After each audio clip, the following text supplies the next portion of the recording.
మరోసారి చిన్న ప్రార్థన చేసుకున్నాం. తనలో వచ్చినట్లయితే ప్రార్థన చేసుకున్నాం. అతి పరిశుద్ధమైన మతాన్ని మీకు స్తోత్రాలు తండ్రి. గత కాలం అంతా మీకు దగ్గరికి భద్రపరిచి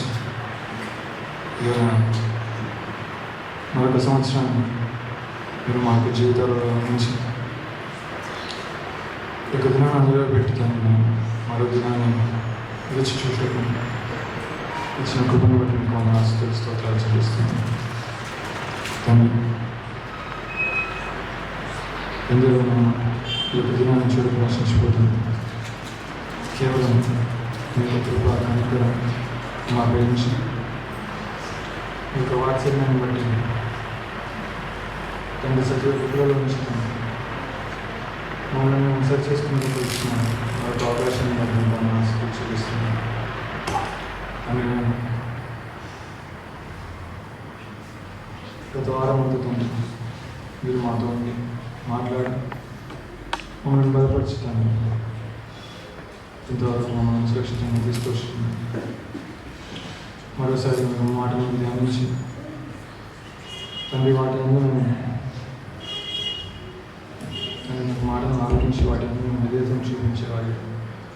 మమ్మల్ని మేము కనపరుచుకున్నాను. శ్యామను గురించి మనం వేడుకొచ్చుకున్నాం తండ్రి.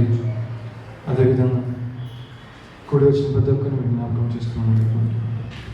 ఇదే కళాశాల నుంచి ఇప్పటివరకు ఈ యొక్క కీడు అపాయం రాకుండా అనుకూలమైనటువంటి వాతావరణాన్ని తెలియజేసి మిమ్మల్ని స్థుతించి ఆరాధించే భాగ్యాన్ని అనుభవించినందుకు చూపిస్తాం.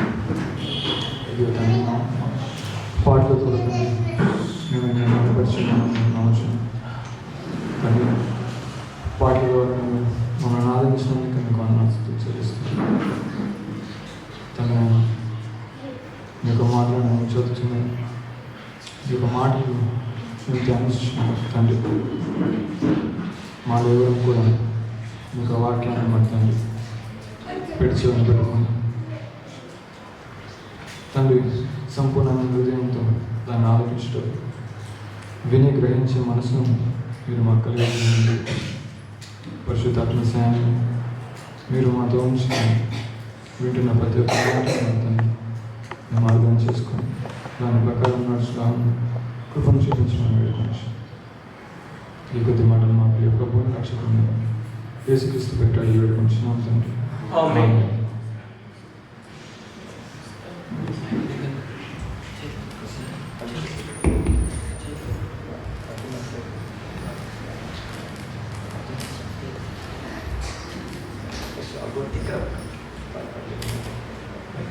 ముందుగా మన ప్రభువును రక్షకుడు యేసుక్రీస్తు పేరిట కూడి వచ్చిన అందరికీ కూడా ఆశీర్వాదాలు ఉన్నాయండి. నాకు ప్రాబ్లం ఉంది.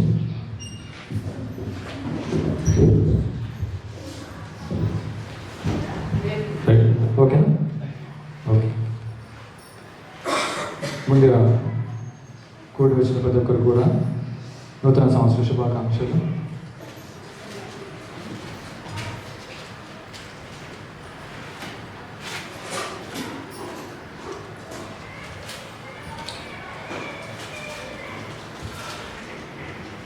నేరుగా వాకింగ్ అంటే దేవుని మాటలను ధ్యానిస్తాం.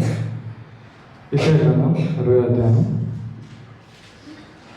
యెషయా గ్రంథం 20వ అధ్యాయం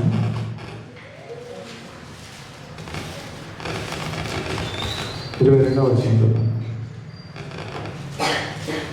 వారిలో ఒంటరి అయిన వాడు 1000 మంది అగును. ఎన్నిక లేని వాడు బలమైన జనమగును.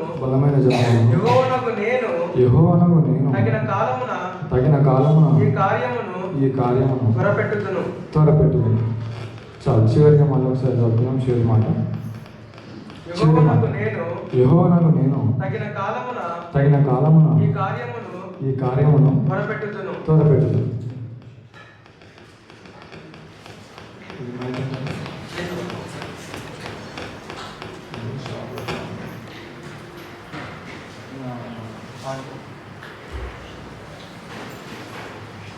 హలో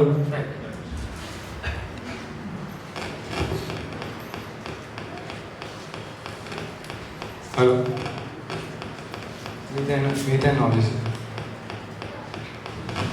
హలో హలో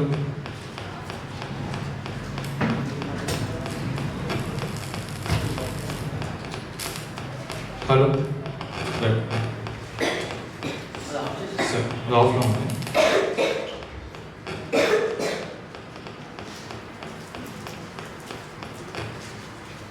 క్షమించండి మళ్ళీ ఒకసారి మనం దేవుని వాక్యాన్ని చదువుకొని ముందుకెళ్దాం.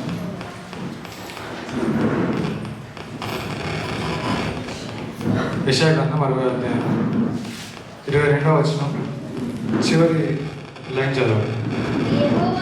యెహోవా నాకు నేను తగిన కాలమున ఈ కార్యమును త్వరపెట్టుదును. యెహోవా నాకు నేను తగిన కాలమున ఈ కార్యమును త్వరపెట్టుదును. ఇంకో మైక్ ఉందా? అది ఇవ్వండి. ఇది పనిచేస్తుందా సార్?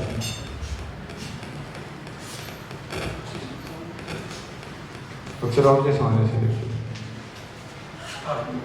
Okay right. దేవునికి స్తోత్రం.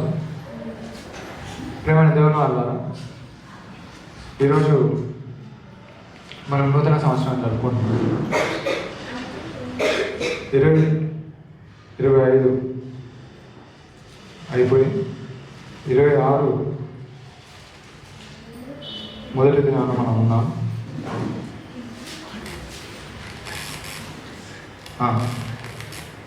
ఒకసారి ఆదికాండం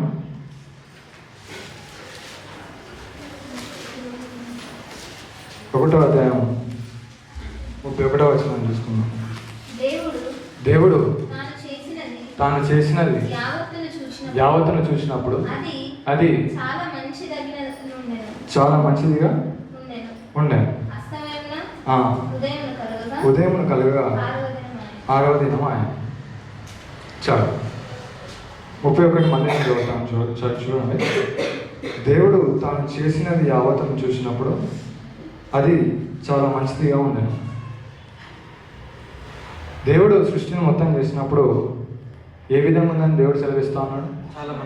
చాలా మంచిదిగా ఉందని చెప్పేసి దేవుడు మనకి ఇక్కడ సెలవిస్తా ఉన్నాడు. ఒకసారి మనమంతా కూడా ఈరోజు సమయాన్ని గురించి ఆలోచిద్దాం. సమయానికి ఉన్నటువంటి మరో పేరు కాలం. కాలం మనకి మారే కొద్దీ ఏం జరుగుతూ ఉంది? కాలం మారే కొద్దీ మనకి నిమిషాలు వస్తున్నాయి. కాలం మారే కొద్దీ మనకి గంటలు, ఆ తర్వాత రోజులు, వారాలు, నెలలు, సంవత్సరాలు వస్తూ ఉన్నాయి. ఈ కాలం అనేది ఏ విధంగా మారుతుంది? భూమి తన చుట్టూ తాను పరిభ్రమిస్తూ సూర్యుని చుట్టూ కూడా తిరగడం వల్ల మనకి ఏమవుతుంది?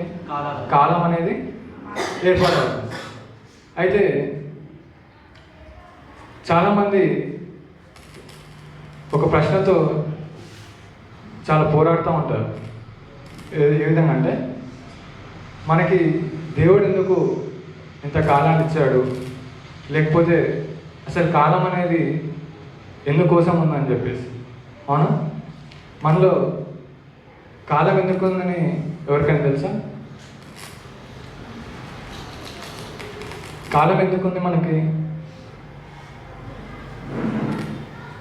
కాలం దేనికోసం?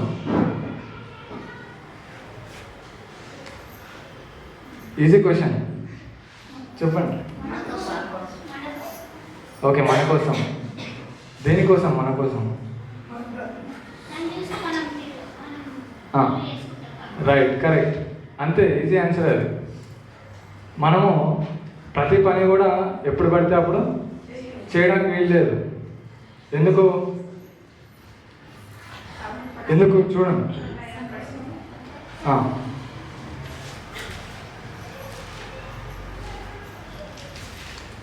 ఆదికాండం 2వ అధ్యాయం 2వ వచనం 2వ వచనం చదవండి. దేవుడు తాను చేసిన తన పని 7వ దినములోగా సంపూర్తి చేసి తాను చేసిన తన పని అంతటి నుండి 7వ దినమున విశ్రమించాను. దేవుని వాక్యం ఏం చదివిస్తుందంటే, పని మనం చేసిన తర్వాత ఏం చేయాలి? రెస్ట్ తీసుకోవాలి, అంటే విశ్రమించాలి. విశ్రాంతి ఎందుకు అవసరం? మళ్ళీ తిరిగి పని చేయడానికి. మీరు కేవలం పని చేస్తూనే ఉన్నారనుకోండి, ఏమవుతుంది? శరీరం అలసిపోయి పని చేయడానికి వీలు అవ్వదు, శరీరం సహకరించదు. కాబట్టి పని చేయడానికి కావాల్సినటువంటి కాలం ఒకటి ఉంది, అదేవిధంగా విశ్రాంతి తీసుకోవడానికి ఒక కాలం ఉంది. రైట్, దీన్ని మనం దృష్టిలో పెట్టుకొని ఒకసారి కాలం గురించి ఆలోచిద్దాం. 1వ అధ్యాయంలో 13వ వచనం నుంచి చదువుకున్నాం. 14 చదవండి. లేకపోతే దేవుడు పగటిని రాత్రిని వేరుపరచునట్లు ఆకాశ విశాలమందు జ్యోతులు కలుగును గాక అనియు అవి సూచనలను కాలములను దిన సంవత్సరములను సూచించుటకై ఉండు గాక అనియు భూమి మీద వెలుగించుటకు అవి ఆకాశ విశాలమందు జ్యోతులై ఉండును గాక అనియు పలికెను. ఆ ప్రకారం ఆయన దేవుడు చదువు ఆ 2 గొప్ప జ్యోతులను అనగా పగటిని ఏలుటకు పెద్ద జ్యోతిని రాత్రిని ఏలుటకు చిన్న జ్యోతిని నక్షత్రములను చేశాను. భూమి మీద వెలిగించుటకును పగటిని రాత్రిని ఏలుటకును వెలుగును చీకటిని వేరుపరచుటకును దేవుడు ఆకాశ విశాలమందు వాటి నుంచెను. అది మంచిదని దేవుడు చూశాను. నేను ఇంతకుముందుకే మీకు చదివించాను. ఏంటది? దేవుడు తాను చేసినది యావత్తు కూడా ఎలా ఉంది? తాను చూసినప్పుడు మంచిగా ఉంది. మంచిగా ఉండడం అంటే చక్కగా ఉండడం. ఓకే, ఆ తర్వాత ఏ లోపం లేనిదిగా ఉండడం. దాన్నే మనం ఇక్కడ మంచిదిగా ఉన్నట్టు దేవుని వాక్యం చదివిస్తాం. అయితే 1వ అధ్యాయం 14వ వచనంలో మనకి ఇక్కడ ఏం కనబడుతూ ఉంది? దేవుడు 2 జ్యోతులను చేశాడు. ఏంటవి? సూర్యుడు, చంద్రుడు. ఈ సూర్య చంద్రులు ఏం చేస్తారు? మనకి సూచనలను కాలములను దిన సంవత్సరములను తెలియజేస్తాయి. అవునా? సూర్యచంద్రులు ఏం చేస్తారు? కాలాలను, సమయాలను, సూచనలను, దిన సంవత్సరములను అవి తెలియజేస్తూ ఉన్నాయి. అయితే టైం మనం ఆలోచిస్తే అవి ఎందుకుంది? టైం అనేది ఎందుకుంది? దేవుని వాక్యం ఏమేమి సెలవిస్తాం? దినాలను, సంవత్సరాలను, అలాగే సూచనలను, కాలములను అవి సూచించుటకు దేవుడు వాటిని పెట్టాడు. అర్థమవుతుందా? రైట్. ఒకసారి ఇంగ్లీష్లో ఉంటే చదవండి, ఇంగ్లీష్లో కూడా, లేకపోతే పర్లేదు, మనం ముందుకెళ్దాం. అయితే టైం అనేది ఇప్పుడు ఏ విధంగా కనబడతా ఉంది ఇక్కడ? రైట్, కాలము ఏ విధంగా కనబడతా ఉంది? అది సృష్టిగా మనకి కనబడతా ఉంది. దేవుని సృష్టిగా మనకి కాలం కనబడతా ఉంది. రైట్. అదేవిధంగా మనం ముందుకెళ్ళి ఒకసారి మత్తయి రాసిన సువార్త 6వ అధ్యాయం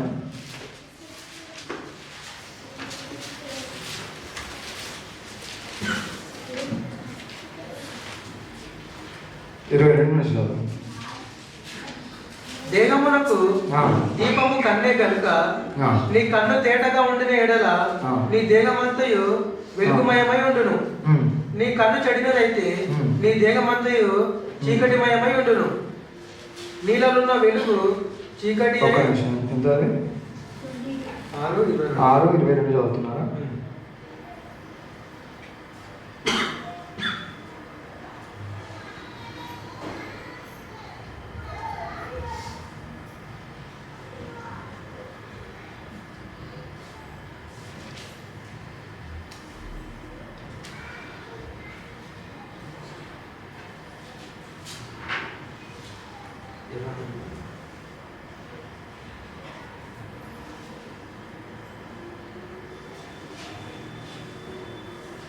ఉమ్.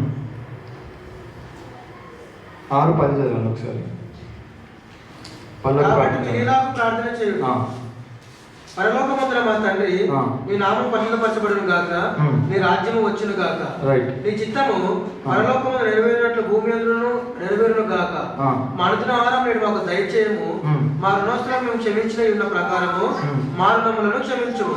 మమ్మల్ని శోధనలోనికి తేక దుష్టుల నుండి మమ్మల్ని తప్పించుము. రైట్, ఇది అందరికీ తెలిసింది. ఇప్పుడు 26 చదువు. 26 చదువు. ఆకాశ పక్షులను చూడుడి, ఆకాశ పక్షులను అవి చూడు. విత్తవు కోయవు, అవి విత్తవు కోయవు, కోట్లలో కూర్చుకొనవు, కోట్లలో కూర్చుకొనవు. అయినను అయినను మీ పరలోకపు తండ్రి వాటిని పోషించుచున్నాడు. మీరు వాటికంటే బహు శ్రేష్ఠులు కారా? మీలో ఎవడినో చింతించడం వలన తన ఎత్తు 3 ఎక్కువ చేసుకొనగలగడు. వస్త్రములను గురించి మీరు చింతింపనేలా? అడవి పువ్వులు ఎలాగూ ఎదుగుచున్నావో ఆలోచించుడి. అవి కష్టపడవు, పడకవు, అయినా తన సమస్త వైభవముతో కూడిన సొలొమోను సైతము వీటిలో ఒకటి దాని వల్ల ఆయనను అంగీకరింపబడలేదు, అలంకరింపబడలేదు. ఇక్కడ మనం పరలోక ప్రార్థనను అదే విధంగా దేవుడు మనుషులకు ఏ విధంగా తాను ప్రతి వాటిని అనుగ్రహిస్తూ వస్తున్నాడు అనేది మనం చూస్తూ ఉన్నాం. ఈ వాక్యం నేను ఎందుకు చదివించానంటే, ఈ వాక్యంలో మనకి 2 విషయాలు కనబడతా ఉన్నాయి. ఒకటి ఏంటి, పరలోక ప్రార్థనలో మనం ఏం కోరుకుంటున్నాం? రాజ్యాన్ని, చిత్తాన్ని నెరవేర్చమని కోరుకుంటా ఉన్నాం. అదేవిధంగా 3వ లైన్లో వస్తే ఏముంది అక్కడ? మా అనుదిన ఆహారము నేడు మాకు దయచేయం. అంటే మన అనుదిన ఆహారం కూడా మనకి రావాలంటే అది ఎవరి చిత్తం వలన అవుతుంది? దేవుని చిత్తం వలన మనకు అవుతుంది. అనుగ్రహింపబడడం ఎవరి వలన సాధ్యం? అది దేవుని వలన. రైట్. ఇప్పుడు 26 మనం ఒకసారి మంచి చదువుకుందాం. ఆకాశ పక్షులను కంటే చూడుడి, అవి విత్తవు కోయవు, కొట్లలో కూర్చుకునవు, అయినను మీ పరలోకపు తండ్రి వాటిని పోషించున్నాడు. చాలు, మీరు వాటికంటే బహు శ్రేష్ఠులు కారా? చాలు. ఇప్పుడు కేవలం మనిషికి మాత్రమే దేవుడు తాను అనుగ్రహిస్తూ ఉన్నాడా? దేవుని కటాక్షం కేవలం మనపైనే ఉందా? లేదు. సమస్త జీవరాశుల పైన, ఎవరు అన్నారు? సమస్త సృష్టి పైన దేవుని యొక్క కటాక్షం ఉంది. అంటే ప్రతిదీ కూడా దేవుని యొక్క కనుమేర నుంచి అది తప్పించుకోలేదు. అంత గ్రాన్యులర్ లెవెల్లో మనకి దేవుడు కంట్రోల్ని పెట్టాడు. అయితే టైం అనేది కూడా మనకి ఎవరి కంట్రోల్లో కనబడతా ఉంది? దేవుని యొక్క ఆధీనంలో ఉంది. మనకి తెలుసు దేవుడు సమయాన్ని ఏ విధంగా చేశాడు? ఇక్కడ ఏ విధంగా చేశాడు? సృష్టిలో భాగంగా మనకి అది కనబడతాం. మీరు, నేను ఎన్నోసార్లు చెప్పాను ఇంతకుముందు, దేవుడు అంటే ఎవరు? దేవుడు అనగా సృష్టికర్త. రైట్. దేవుడు అంటే సృష్టికర్త. మనం ఎవరము? దేవుని యొక్క సృష్టి. రైట్. సృష్టికర్తకు సృష్టికి చాలా తేడా ఉంటుంది.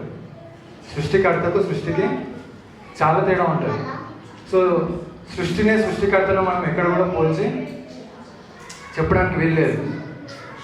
సృష్టిని మనం ఎక్కడ కూడా పోల్చి చెప్పడానికి వీల్లేదు. అదేవిధంగా ఇక్కడ దేవుడు సమయాన్ని ఏ విధంగా సృష్టించాడు?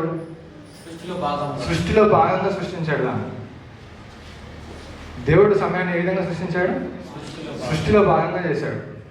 ఇప్పుడు దేవునికి టైం అనేది అప్లై అవుతుందా? అవ్వదు. ఎందుకు అవ్వదు? ఆయన శాశ్వత కాలం నుంచి ఉన్నవాడు. కరెక్ట్, ఆయన శాశ్వత కాలం నుంచి ఉన్నవాడు. కానీ టైం అనేది మనకి ఇక్కడ ఏ విధంగా కనబడతా ఉంది? సృష్టిలో ఒక భాగంగా. రైట్, అంటే సృష్టి. అది సృష్టి. టైం అనేది ఏంటి? సృష్టి. అంటే సృష్టికర్తకు సృష్టి వేరా? సృష్టికర్తకు సృష్టి వేరా కాదా? వేరు. సృష్టికర్తకు సృష్టి వేరు కాబట్టి మనం దేవుణ్ణి టైంలోకి తీసుకురాగలుగుతామా? దేవుణ్ణి టైంలోకి మనం తీసుకొని రాగలుగుతామా? తీసుకురాలేము. అయితే దేవుని మనం టైంలో పెట్టి ఒక బాక్స్లో పెట్టి చూపించగలమా? చూపించలేము. ఎందుకు? దేవుడు టైం కంటే ఈజ్ బిగ్గర్ దెన్ టైం. శాశ్వత కాలం నుండి శాశ్వత కాలం వరకు శాశ్వత కాలం నుంచి శాశ్వత కాలం వరకు ఉన్నవాడు. కాబట్టి మనం అనేది ఒక టైం ఫ్రేమ్లో మనం ఫిట్ చేయడానికి లేదు.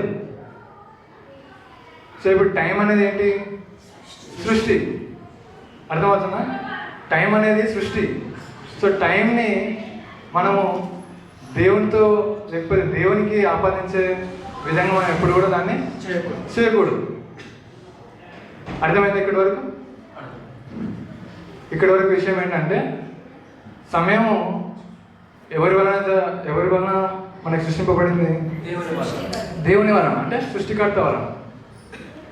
సృష్టికర్త వలన సమయం సృష్టింపబడింది. కాబట్టి ఈ సమయం అనేది దేవుడు ఎవరి కోసం ఇచ్చాడు? మనుషుల కోసం. వేటి కోసం ఇచ్చాడు? దినాలను, కాలాలను, మిగతా సూచనలు అన్నింటినీ కూడా మనకి తేటపరచడానికి లేకపోతే తెలియజేయడానికి. అర్థమవుతుందా? రైట్. ఇప్పుడు దేవుడు ఏ విధంగా ఉన్నాడు? అనంతకాలం నుంచి, అంటే శాశ్వత గతం నుంచి శాశ్వతమైనటువంటి భవిష్యత్తు వరకు దేవుడు ఉన్నవాడు. ఆయన పేరేంటి? ఆయన పేరు ఉన్నవాడు. దేవుని పేరేంటి? ఉన్నవాడు. ఉన్నవాడికి అంతం ఉంటుందా? ఉండదు. ఇంతకుముందు చెప్పినట్టు నేను ఒక టైం ఫ్రేమ్లో మనం పెట్టలేము. కానీ దేవుడు మన కొరకు ఒక టైం ఫ్రేమ్లో రావడం అనేది ఒకటి చూస్తూ ఉంటాం మనం. దేవుడు మన కొరకు ఒక టైం ఫ్రేమ్లో రావడం అనేది మనం చూస్తూ ఉంటాం. ఒకసారి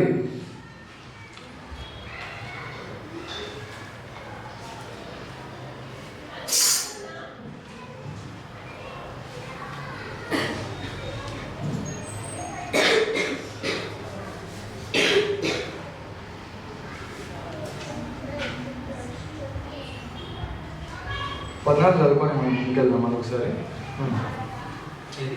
14 1వ అధ్యాయం 14వ వచనం. దేవుడు పగటిని రాత్రిని వేరుపరచినట్లు ఆకాశ విశాల ముందు జ్యోతులను కలుగును గాక అనియు అవి సూచనలను కాలములను దిన సంవత్సరములను సూచించుటకై ఉండును గాక అనియు భూమి మీద 14వ వచనాన్ని బలంగా మీ ఒక హృదయంలో మైండ్లో ముద్రించుకొని మనం ముందుకెళ్దాం. 26 చదవండి. అదే అధ్యాయంలో దేవుడు మన స్వరూపమందు మన పోలిక చెప్పున నరులను చేయుదుము. వారు సముద్రపు చేపలను, ఆకాశ పక్షులను, పశువులను, సమస్త భూమిని, భూమి మీద ప్రాకు ఏలుదురు గాక పలికెను. దేవుడు తన స్వరూపమందు నరుని సృజించెను. దేవుని స్వరూపమందు వారిని సృజించెను. స్త్రీని గాను పురుషుని గాను వారిని సృజించెను. దేవుడు ఆశీర్వదించెను. ఎట్లనగా జాగ్రత్తగా ఫలించి అభివృద్ధి పొంది విస్తరించి భూమిని నిండించి దానిని లోపరుచుకున్నాడు. చాలా దేవుడు 28వ వచనంలో ఒక ఆశీర్వాదం ఇస్తా ఉన్నాడు. ఏమని?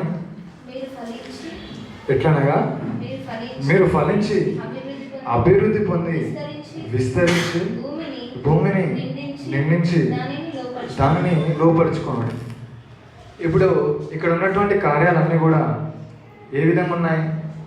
ఇంతకుముందు చెప్పినట్టు ఏ విధంగా మనకు కనబడుతూ ఉన్నాయి? అవన్నీ కూడా క్రియలు లేకపోతే పనులు. ఎన్నెన్ని పనులు ఇచ్చాడు దేవుడు మనకి? చదవండి. మనం ఫలించాలి, అభివృద్ధి పొందాలి, విస్తరించాలి, భూమిని ఏం చేయాలి? నిండించాలి. నిండించిన తర్వాత ఏం చేయాలి? లోపరుచుకోవాలి. ఇప్పుడు ఇవన్నీ కూడా ఒకే సమయంలో జరిగే అవకాశం ఉందా? లేదు. ఒకే సమయంలో మనిషి అన్నవాడు చేయగలుగుతాడా? చేయలేడు. కాబట్టి మనిషి అన్నవాడు చేయలేడు కాబట్టి దేవుడు మనిషికి ఏమిచ్చాడు? ఏమిచ్చాడు? కాలాన్ని ఇచ్చాడు. ఏమిచ్చాడు? కాలాన్ని ఇచ్చాడు. రైట్. మీకు ఇప్పుడు క్లియర్గా అర్థమైందా దేవుడు కాలాన్ని ఎందుకు పెట్టాడు అన్నది? దేవుడు కాలాన్ని ఎందుకు పెట్టాడు? దేవుడు మనకు ఒక పనిని అప్పగించాడు. ఏంటది? 28వ వచనంలో కనబడతా ఉంది. ఫలించి అభివృద్ధి పొంది విస్తరించి భూమిని నిండించి దానిని ఏం చేయాలంట? లోపరుచుకోవాలి. ఇదంతా జరగడానికి ఎంతకాలం పడుతుంది? ఎంతకాలం పడుతుంది తెలియదు. ఎంతకాలం పడుతుందో తెలియదు. కానీ ఆదాము బ్రతికినంత కాలం ఎంత? ఆదాము బ్రతికిన కాలం ఎన్ని సంవత్సరాలు? దాదాపు 1000 సంవత్సరాలు. అంటే మనిషి అభివృద్ధి పొంది విస్తరించడానికి, దాన్ని వెళ్ళటానికి ఎంతకాలం కావాలి? 1000 సంవత్సరాలు కావాలా? చెప్పలేము. ఎందుకు చెప్పలేము? మనిషి సామర్థ్యాన్ని బట్టి ఉంటుందని చెప్తా ఉన్నారు. రైట్. ఒకసారి దేవుడు కాలాన్ని ఏ విధంగా మనకి డివైడ్ చేశాడో చూద్దాం. కాలాలని మనము ఏ విధంగా విభజించవచ్చు? ఓకే, కాలాలని బట్టి అంటే సీజన్స్ని బట్టి. ఆ తర్వాత పండుగలను బట్టి. ఓకే, ఆ తర్వాత కాలమానాన్ని మనం ఎలా జరిగిస్తాం? సమయాన్ని బట్టి. అవునా? సమయం అంటే టైం. సమయం అనేది మళ్ళీ ఏ విధంగా విభజింపబడింది? ఓకే, నిమిషాలు, క్షణాలు, గంటలు, రోజులు, ఇలా మనకి ఇవన్నీ కూడా సమయాన్ని లేకపోతే కాలాన్ని మనం మెజర్ చేయడానికి ఉన్నాయి. అయితే నా ప్రశ్న ఏంటంటే, ఇన్ని మనం దేని కొరకు చేసుకున్నాం? ఒక విధంగా మనం చెప్పాలనంటే దీని అంతటినీ కూడా 3 ముక్కలలో చెప్పాలంటే ఏ విధంగా చెప్పవచ్చు అని అడుగుతా ఉన్నాను నేను. నిన్నేంటి? గతం. ఈరోజు వర్తమానం, ప్రెజెంట్. రేపు భవిష్యత్. కాలం ఎన్ని విధాలుగా మనకి విభజింపబడింది? ఇప్పుడు 3 విధాలుగా. ఒకటి భూతకాలం లేకపోతే గతం, వర్తమాన కాలం అంటే ప్రెజెంట్, భవిష్యత్ కాలం అంటే ఫ్యూచర్. ఎన్ని విధాలు ఉన్నాయి? 3 విధాలుగా. భూత, భవిష్యత్తు, వర్తమాన కాలాలని అంటాం మనం. రైట్. ఇప్పుడు 2026 అంటే 2026. ఇది ఈ 3 విభాగాలలో ఎక్కడుంది? అంటే మనం ఉన్నామని ప్రెజెంటా? మనం ఉన్నామని ప్రెజెంటా? నా ప్రశ్న. 3 కాలాలు ఉన్నాయని చెప్తున్నాను మీరు. అవునా? కాలానికి 3 విభాగాలు ఉన్నాయి లేకపోతే భాగాలు ఉన్నాయి. ఒకటి ఏంటి? భూత, వర్తమాన, భవిష్యత్ కాలం. భూతకాలం అనేది ఎప్పుడు ఉంటుంది? గడిచిపోయిన కాలం లేకపోతే గతాన్ని మనం ఏమంటాం? భూతకాలం అని అంటాం. రైట్. వర్తమాన కాలం అంటే రైట్, ప్రెజెంట్ టెన్స్. అంటే ఇప్పుడు ఒక క్షణం గడిచిపోయినా కానీ దాన్ని మనం దేని కింద మనము దాన్ని తీసుకోవచ్చు? భూతకాలం కింద మనం దాన్ని తీసుకోవచ్చు. రైట్. ఇప్పుడు మనం ఉన్నటువంటి కాలం ఏంటి? వర్తమాన కాలం అని అంటున్నారు. రైట్. నేను అడుగుతున్న ప్రశ్న అంటే ఏ విధంగా మీరు చెప్తున్నారు మనం వర్తమాన కాలంలో ఉన్నామని అనేసి అడుగుతున్నాను.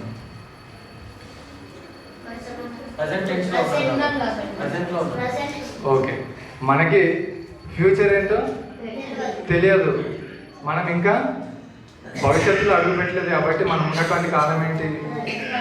వర్తమాన కాలం అని అంటున్నాం. మనము గతం నుంచి ఎక్కడికి వచ్చాము? గతం నుంచి ఎక్కడికి వచ్చాము? వర్తమాన కాలానికి వచ్చాము. ఇప్పుడు ఉన్నటువంటి కాలం ఏంటి? వర్తమాన కాలం. రైట్. అయితే మనకి ఈజీగా అర్థం చేసుకోవడానికి ఇలా చెప్పాను కాబట్టి దేవుడు కాలాన్ని ఏ విధంగా చూస్తున్నాడు అనేది ఒకసారి మనం ఆలోచిద్దాం. దేవుడు కాలాన్ని ఏ విధంగా చూస్తున్నాడంటే 3 విధాలుగా చూస్తూ ఉన్నాడు. ఒకటి చెప్పండి.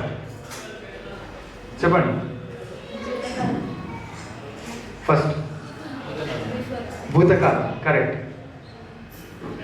దేవుడు కాలాన్ని ఏ విధంగా చూస్తూ ఉన్నాడు? మొదటిది భూతకాలం, తర్వాత వర్తమాన కాలం, ఆ తర్వాత భవిష్యత్ కాలం. రైట్. దేవుడు చూసే విధం ఏదైతే ఉందో అదే మనం కూడా చూస్తాం. ఎందుకు? అదే రియాలిటీ కాబట్టి. దేవుడు సమయాన్ని ఏ విధంగా అయితే ఆయన డిజైన్ చేశాడో ఆ విధంగానే మనం కూడా దాన్ని చూడాలి కాదు, మనం కంపల్సరీ అందులో ఉన్నవారం. భూతకాలంలో ఉన్నామా? మనం ఉన్నాం. అంటే మనుషులే ఉన్నాం. వర్తమాన కాలంలో ఉన్నామా? ఉన్నాం. భవిష్యత్ కాలంలో ఉంటామా? ఉన్నాము. ఉన్నామని ఎవరు అంటున్నారు? ఉంటాం. భవిష్యత్ కాలంలో కూడా మనం ఉంటాం. రైట్. అయితే మనము ఇంతకుముందు నేను చెప్పినట్టు క్రియేటర్కి క్రియేచర్కి చాలా డిఫరెన్స్ ఉంది. అంటే సృష్టికర్తకు సృష్టికి చాలా డిఫరెన్స్, అంటే భేదం అనేది చాలా పెద్దది. మనకి ఫ్యూచర్ ఉంటుంది కానీ గతం ఉందా? అంటే గతం అంటే నిత్యమైనటువంటి గతం ఉందా? లేదు. మనకి నిత్యమైనటువంటి గతం లేదు కానీ నిత్యమైనటువంటి భవిష్యత్తు ఉంది. నిత్యమైనటువంటి భవిష్యత్తు మనకు ఉంది. రైట్. అట్లాగే మనకి వర్తమాన కాలం ఉందా లేదా? ఉంది. ఒకసారి ఆదికాండం 1వ అధ్యాయం 1వ వచనం చదవండి తొందరగా. ఆదియందు దేవుడు భూమి ఆకాశమును సృజించెను. చాలు. ఆదియందు దేవుడు ఏం చేశాడంట? భూమి ఆకాశములను సృజించాడు. ఆది అందు అంటే ఎప్పుడు ఈ ఆది అందు? In the beginning. అంటే అప్పుడు ఉన్నారా మీరు? లేరు. సో కాలం ఎప్పుడు ప్రారంభమైంది? సృష్టి కార్యక్రమం అనేది ఆరంభమైనప్పుడే కాలం అనేది ఆరంభమైంది. రైట్. ఇప్పుడు యోహాను రాసినటువంటి సువార్త 1వ అధ్యాయం 1వ వచనం చదవండి. అందరికీ తెలిసిందే, నేను ఒకసారి మళ్ళీ చదివి వినిపిస్తా ఉన్నాను. ఆదియందు వాక్యం ఉండెను. ఆదియందు ఏముంది? వాక్యం ఉంది. రైట్. వాక్యము దేవుని యొద్ద ఉండెను. ఇప్పుడు వాక్యం ఎక్కడుంది? దేవుని యొద్ద ఉండెను. ఇక్కడ ఈ ఆది ఏది? ఇక్కడ మాట్లాడుతున్నటువంటి ఆది అంటే గతం. ఎటువంటి గతం ఇది? శాశ్వతమైనటువంటి గతం గురించి మాట్లాడుతూ ఉన్నాడు. అర్థమవుతుందా? రైట్. ఆది అనగానే మీరు ఏం జ్ఞాపకం చేసుకోవాలి? ఇది గతం అని జ్ఞాపకం చేసుకోవాలి. దేని గురించి మాట్లాడుతున్నాడు? గతాన్ని గురించి మాట్లాడుతూ ఉన్నాడు. రైట్. ఇప్పుడు వర్తమానానికి వద్దాం. వర్తమాన కాలాన్ని దేవుడు ఎలా చూస్తున్నాడో ఒకసారి చూద్దాము.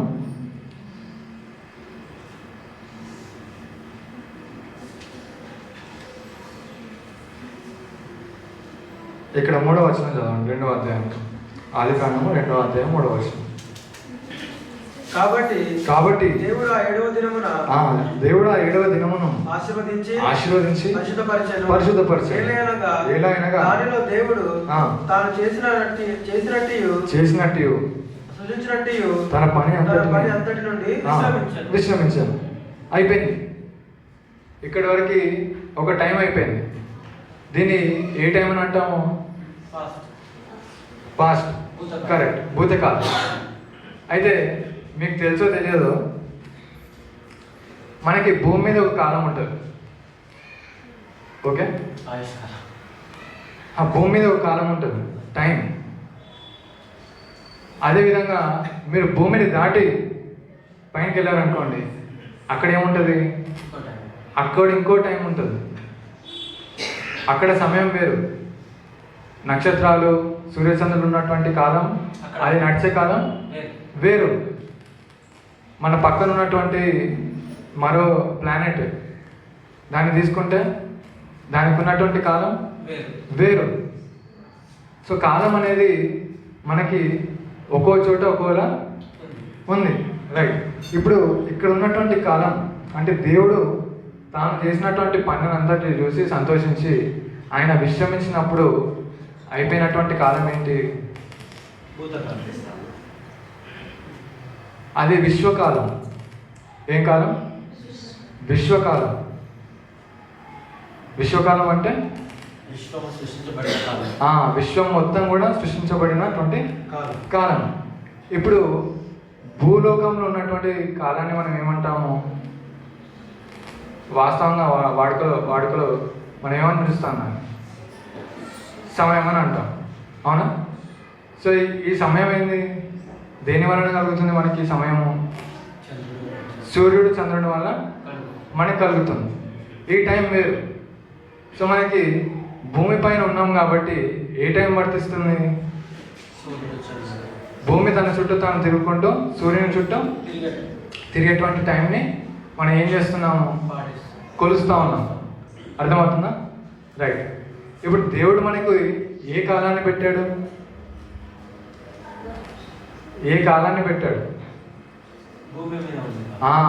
భూమి మీద ఉన్నటువంటి కాలం. అర్థమవుతుందా? భూమి మీద ఉన్నటువంటి కాలం. రైట్. ఇప్పుడు దేవుడు అనంతుడు కదా, అవునా? దేవునికి ఆది అంతం ఏమైనా ఉందా? లేదు. దేవునికి టైం ఏమైనా అప్లై అవుతుందా? లేదు. కాబట్టి దేవుడు అనంతుడు, దేవుడు నిత్యుడు, దేవుడు అమర్తుడు, దేవుడు శాశ్వతమైనటువంటి వాడు. కాబట్టి ఆయనకి ఏముండదు? టైం అనేది అప్లై అవ్వదు. యుగ యుగములైనా ఉన్నవాడు, యుగ యుగములు ఉండువాడు.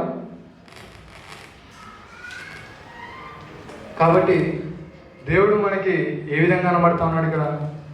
టైంలో మనం ఆయన్ని పెట్టలేము. అర్థమవుతుందా? టైంలో మనం ఆయన్ని పెట్టలేము. కాబట్టి టైంకి ముందు దేవుడు ఉన్నాడు అని చెప్పొచ్చా? ఉన్నాడు. అయితే అప్పుడు ఏం చేస్తూ ఉన్నాడు అని మనం ప్రశ్నిస్తే, అప్పుడు ఏం చేస్తూ ఉన్నాడు అని దానికి ఆన్సర్ ఒకసారి చూసుకొని ముందుకెళ్దాం. ఎందుకంటే మనం ఏమంటా ఉన్నాము? దేవుడు ఎప్పుడు ఉన్నవాడు? నిత్యమైనటువంటి గతంలో ఉన్నవాడు, నిత్యమైనటువంటి భవిష్యత్తులో కూడా ఆయన ఉన్నవాడు. రైట్. ఇప్పుడు నిత్యమైనటువంటి గతంలో ఆయన ఏం చేస్తున్నాడో ఒకసారి చూసి ముందుకెళ్దాం. ఎఫెసీయులకు రాసిన పత్రిక 1వ అధ్యాయం. నిత్యమైనటువంటి గతం. నిత్యమైనటువంటి గతం. గతం అంటే టైం. గుర్తుపెట్టుకోండి. దేవుడు భూమి ఆకాశాలు అంటే మనం సృష్టించక ముందుకు ఏం చేస్తున్నాడు అన్న ప్రశ్నకి ఆన్సర్ ఇస్తూ నేను ముందుకెళ్తా ఉన్నాను. తీసారా? చదువు. 3. మన ప్రభు అయిన యేసుక్రీస్తు యొక్క తండ్రి అగు దేవుడు స్తుతింపబడును గాక. ఆయన క్రీస్తునందు పరలోక విషయంలో ఆత్మ సంబంధమైన ప్రతి ఆశీర్వాదము మనకు అనుగ్రహించను. ఎట్లనగా తన ప్రియునియందు తాను ఉచితముగా మనకు అనుగ్రహించిన తన కృపా మహిమకు కీర్తి కలుగునట్లు తన చిత్త ప్రకారమైన దయా సంకల్పము చొప్పున యేసుక్రీస్తు ద్వారా తనకు కుమారులుగా స్వీకరించుటకై మనలను ముందుగా తన కోసమే నిర్ణయించుకొని మనము తన ఎదుట పరిశుద్ధులమును నిర్దోషులమై ఉండవలనని జగత్తు పునాది వేయబడకమునట్టే ప్రేమ చేత ఆయన క్రీస్తులో మనలను ఏర్పరచుకున్నాడు. రైట్. చాలా. ఎప్పుడు ఏర్పరచుకున్నాడు దేవుడు? జగత్తు పునాది వేయబడక మునిపే. అంటే ఇప్పుడు ఎప్పుడు ఏర్పరచుకున్నట్టు? Time ఉన్నప్పుడా, time లేనప్పుడా? అంటే భూమి ఒక కాలము ప్రారంభం అవ్వకముందుకే దేవుడు నిత్యమైనటువంటి కాలం అంటే కాస్మిక్ టైం అని అంటాం.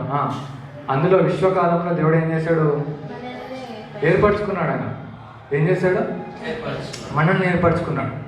అర్థమవుతుందా? సో మనము ఏ కాలం నుంచి ఏ కాలంకి వచ్చామో, విశ్వకాలంలో మనం ఏ విధంగా ఉన్నాం దేవుళ్ళు? ఒక ఆలోచనగా మనం ఉన్నాం. ఇప్పుడు ప్రస్తుత కాలంలో మనం ఏ విధంగా ఉన్నామో ఒక రియాలిటీగా, అంటే ఒక జీవమైనటువంటి మనిషిగా మనము ఈ భూమి పైన ఉన్నాం. రైట్. అయితే దేవుడు పెట్టినటువంటి కాలాలలో భూత, భవిష్యత్తు, వర్తమాన కాలాలలో మనం ఏ కాలంలో ఉన్నామని అంటే మీరు ఏం చెప్పారు? వర్తమాన కాలంలో ఉన్నామని చెప్పారు. రైట్. ఇప్పుడు వర్తమాన కాలం అంటే దేవుని యొక్క టైం లైన్ ప్రకారం, అంటే దేవుని యొక్క కాలమానం ప్రకారం మనము ఎటువంటి వర్తమాన కాలంలో ఉన్నామో, ఏ విధంగా దేవుని వాక్యం మనల్ని హెచ్చరిస్తుందో ఒకసారి చూసుకొని ముందుకెళ్దాం. గలతీయులకు రాసిన పత్రిక 1వ అధ్యాయము 4వ వచనం చదువు.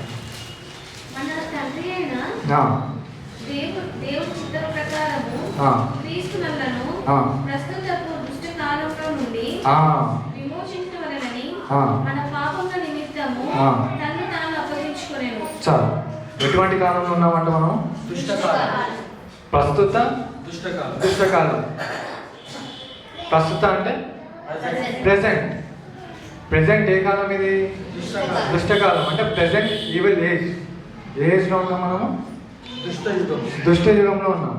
అట్లాగే ఎఫెసీయులకు రాసినటువంటి పత్రిక 6వ అధ్యాయము 11వ వచనం చదవండి. మీరు అపవాది తంత్రములను ఎదిరించుటకు శక్తిమంతులగుటకు దేవుడిచ్చు సర్వాంగ కవచమును ధరించుకొనుడి. ఏలయనగా మనము పోరాడునది శరీరులతో కాదు, అధికారులతోనూ ప్రస్తుత అంధకార సంబంధులకు లోకనాథులతోనూ ఆకాశ మండలమందున్న దురాత్మ సమూహముతోనూ పోరాడుచున్నాము. రైట్. ఇప్పుడు ప్రస్తుతము ఏ కాలంలో ఉన్నామో మనకు అర్థమైంది. ప్రస్తుతము ఎటువంటి వారి మధ్యలో ఉన్నాము? ప్రస్తుతం ఎటువంటి వారి మధ్యలో ఉన్నాం? చదవండి మళ్ళీ ఒకసారి. మీరు అపవాది తంత్రములను ఎదిరించుటకు శక్తిమంతులగినట్లు దేవుడి సర్వాంగ కవచం ధరించుకోండి. ఏలయనగా మనం పోరాడుతున్న మన శరీరంతో కాదు కానీ ప్రధానులతోనూ అధికారులతోనూ ప్రస్తుత అంధకార సంబంధులకు లోకనాథులతోనూ. ప్రస్తుతము ఎటువంటి సంబంధాలతో ఉన్నాం మనం? అంధకార సంబంధమైనటువంటి లోకనాథులతో మనం ఉన్నాం. రైట్. ఇప్పుడు ఎబ్రిలకు రాసినటువంటి పత్రిక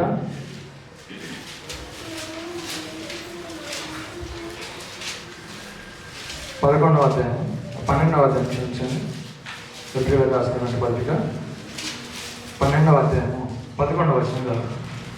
మరియు ప్రస్తుతమందు సమస్త శిక్షయు దుఃఖకరముగా కనబడునే గాని సంతోషకరముగా కనబడదు. రైట్. అయినను దాని అందు అభ్యాసము కలిగిన వారికి అది నీతియును సమాధానకరమై ఫలమిచ్చును. చాలు. మళ్ళీ ఒకసారి స్టార్టింగ్ లో. మరియు ప్రస్తుతమందు సమస్త శిక్షయు దుఃఖకరముగా కనబడునే గాని సంతోషకరముగా కనబడదు. చాలు. ప్రస్తుతము ఏది ఏ విధంగా కనబడుతుందంట? సమస్త శిక్ష కూడా ఏ విధంగా ఉంటుంది? దుఃఖకరంగా మనకు ఉంటుంది. రైట్. ఈ సమస్త శిక్ష అనేది ఎప్పుడు వస్తుందో నేను మీకు చెప్పి ముందుకెళ్తాను. నేను అది మాట్లాడుతున్నాను. 1 పేతురు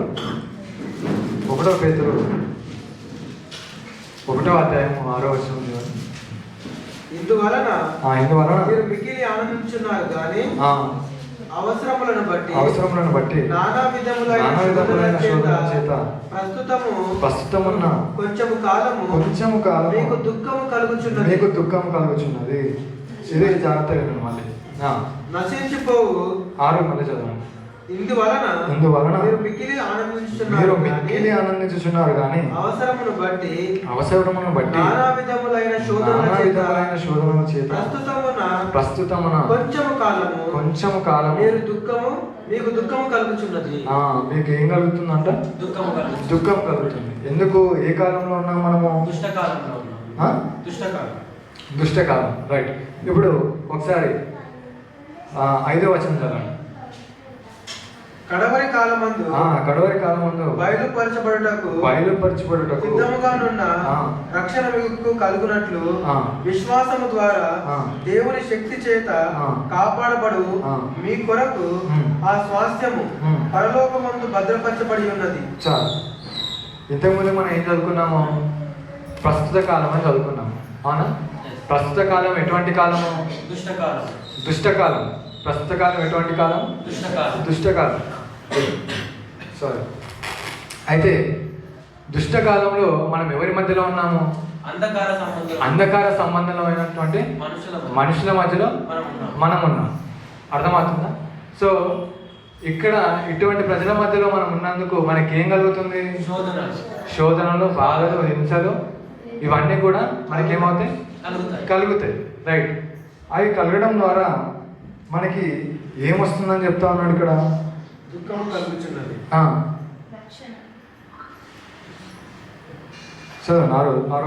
ఇందువలన మీరు మిగిలి ఆనందించున్నారు కానీ అవసరమును బట్టి నానా విధములైన శోధనల చేత ప్రస్తుతమున కొంచెము కాలం మీకు దుఃఖము కలుగుచున్నది. రైట్. ఇంతకుముందు మనం చదువుకున్నట్టు ఎబ్రిలకు రాసినటువంటి పత్రిక 12వ అధ్యాయం 11వ వచనం. మరియు ప్రస్తుతమందు సమస్త శిక్షయు దుఃఖకరముగానే కనబడినే గాని అది దుఃఖకరంగానే ఇప్పుడు కనబడుతుంది మనకి, కానీ సంతోషకరముగా కనబడదు. సంతోషకరంగా కనబడదు. అయినను దాని యందు అభ్యాసము కలిగిన వారికి అది నీతి అను సమాధానకరమైన ఫలమిస్తుంది. ఏమవుతుంది? అది నీతియో సమాధానకరమైనటువంటి ఫలంగా అది మనకి మారుతుంది. రైట్. ఇప్పుడు ఒకసారి పేతురు రాసినటువంటి మొదటి పత్రిక మళ్ళీ వెళ్దాము. వెళ్ళి ఎటువంటి కాలంలో ఉన్నామని ఒకసారి మనము వాక్యంతో పరీక్షించుకొని ముందుకెళ్దాము. 5వ వచనం చదవండి. మొదటి పత్రిక 1వ అధ్యాయం 5వ వచనం. కడవరి కాలమందు చాలు. ఏ కాలం ఇది? కడవరి కాలం. ఇప్పుడు కడవరి కాలం అంటే ఏంటి? చివరి రోజులు, ఎండ్ టైమ్స్, లాస్ట్ డేస్, చివరి కాలం. అవునా? చివరి రోజులు. చివరి రోజులు అంటే ఏంటి? భూమి అంతమవ్వడానిక? దేవుని రాకడకు సమీపంలో. దేవుని రాకడ సమీపంలో ఉంది కాబట్టి మనం ఈ కాలాన్ని ఏమంటున్నాము? కడవరి కాలం అంటున్నాం. అర్థమవుతుందా? మనకి ఎప్పుడు కూడా బైబిల్ చదివేటప్పుడు 2 ఏమంటారు లెన్స్లు పెట్టుకొని మనం చదవాలి. ఒకటి వరల్డ్ వ్యూ, అంటే లోక సంబంధమైనటువంటి దృక్పథంతో మనము వాక్యాన్ని చదవాలి. మరొకటి దేవుని దృక్పథంతో మనము వాక్యాన్ని చదవాలి. అంటే దేవుని దృక్పథం అంటే దేవుని యొక్క సంకల్పాన్ని బట్టి, దేవుని యొక్క ఉద్దేశాలను బట్టి మనము వాక్యాన్ని చదవాలి. రైట్. ఇప్పుడు లోక సంబంధమైనటువంటి దృక్పథంతో చదివితే మనకు ఇవన్నీ ఏ విధంగా కనబడుతూ ఉన్నాయి? కష్టంగా కనబడుతూ ఉన్నాయి. అయితే మనం ఏమనుకుంటున్నాము? అచ్చే నాయని అని అనుకుంటున్నాం. అవునా? అచ్చే ఆతే कब आते? जब परमेश्वर फिर आते. అర్థమవుతుందా? మంచి రోజులు వస్తాయని చెప్పేసి మనం ఏమనుకుంటున్నాం? మనల్ని మనము మోసపరుచుకుంటున్నాం. అవునా? కానీ మంచి రోజులు ఎప్పుడు వస్తాయి?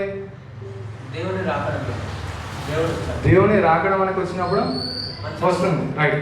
ఒకసారి మనము ప్రస్తుత కాలాన్ని ఎప్పుడు దాటేసామని చెప్పేసి మనకి హెబ్రీయులకు రాసినటువంటి పత్రిక 1వ అధ్యాయం 1వ వచనంలో కనబడతాం. మనము వర్తమాన కాలాన్ని దాటేసి కడవరి కాలానికి, అంటే ఫ్యూచర్లోకి, మనం అడుగుపెట్టామనేసి దేవుని వాక్యం సెలవిస్తాం. ఒకసారి ఎఫ్ఎస్సీయులకు రాసిన పత్రిక 1వ అధ్యాయం 1వ వచనం చదవండి. పూర్వకాలమందు నానా సమయంలోనూ నానా విధములుగాను ప్రవక్తల ద్వారా తన పితరులతో మాట్లాడిన దేవుడు. చాలు, ఇక్కడ ఆగి మనం ఆలోచిస్తూ ముందుకెళ్దాం. ఇక్కడ మొదటి వచనంలో మొదటి పదం ఏంటి? పూర్వకాలమందు. పూర్వకాలం అని అంటే పాస్ట్, గతంలో దేవుడు ఏం చేశాడంట? నానా సమయంలో నానా విధములుగా ప్రవక్తల ద్వారా మన పితరులతో మాట్లాడిన దేవుడు. ఈ దినములు అంటే వర్తమాన కాలంలో మాట్లాడుతూ ఉన్నాడు. ఈ దినములు, ఆ తర్వాత ఈ దినముల అంతమందు అంటే వర్తమాన కాలంలో ఎక్కడ ఉన్నాము? ఎండ్లో అంటే ఫ్యూచర్ కి దగ్గరలో. రైట్.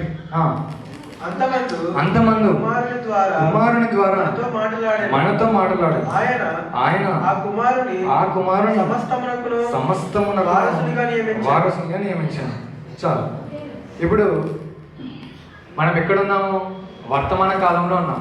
వర్తమాన కాలంలో ఏ పాయింట్లో ఉన్నాము? ఆల్మోస్ట్ అయిపోయే పాయింట్లో ఉన్నాం. అంటే ఈ కాలం ఇంకా వర్తమాన కాలం అనేది అయిపోతుంది. ఆ టైంలో ఎవరు వచ్చారంట? కుమారుని ద్వారా ఎవరు మాట్లాడుతున్నాడు మనతో? దేవుడు మాట్లాడుతూ ఉన్నాడు. ఇప్పుడు కుమారుని ద్వారా దేవుడు మాట్లాడినటువంటి పీరియడ్ ఎప్పుడు? యేసుప్రభు వారు భూమి మీదకి వచ్చినప్పుడు. ఇప్పుడు యేసుప్రభు వారు భూమి మీద ఉన్నారా? తిరిగి వెళ్ళిపోయారు. ఆయన తండ్రి వద్దకి తిరిగి ఆయన వెళ్ళిపోయాడు. అంటే ఇప్పుడు ఏ కాలంలో ఉన్నాం మనము? ఏ కాలంలో ఉన్నాం? కడవరి కాలం. ఓకే, కడవరి కాలం అనేది మనకి ఈ 3 భాగాలలో ఎక్కడ పడుతుంది? వర్తమాన కాలంలోనా, భూతకాలంలోనా, భవిష్యత్ కాలంలోనా? కరెక్ట్. ఎక్కడ పడుతుంది? భవిష్యత్ కాలంలో మనకేమవుతుంది? మనకి భవిష్యత్ కాలంలో ఇది కనబడతాం. అట్లాగే ఒకసారి ముందుకెళ్దాం. మళ్ళీ ఇంకో కాలం ఉంది. అదే కాలము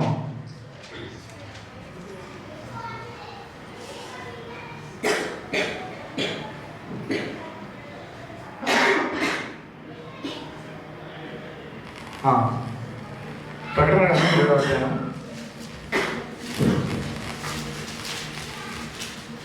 ప్రకటన గ్రంథం 7వ అధ్యాయం 4 నుంచి చదువుదాం. అంతటా సింహాసనములను చూచితిని. వాటి మీద ఆసీనులయుండు వారికి విమర్శ చేయుటకు అధికారం ఇవ్వబడెను. మరియు క్రూర మృగములకైనను దాని ప్రతిమకైనను నమస్కారం చేయక తమ చేతులయందు గాని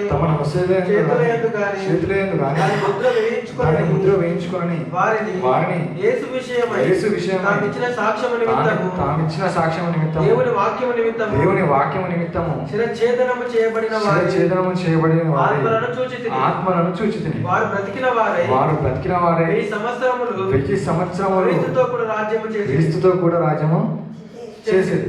1000 సంవత్సరములు ఖర్చు వరకు కడమ మృతులు బ్రతకలేదు. ఇది మొదటి పునరుత్థానము. ఈ మొదటి పునరుత్థానములో పాలుగల వారు ధన్యులు, పరిశుద్ధులనై ఇట్టి వారి మీద రెండవ మరణమునకు అధికారం లేదు.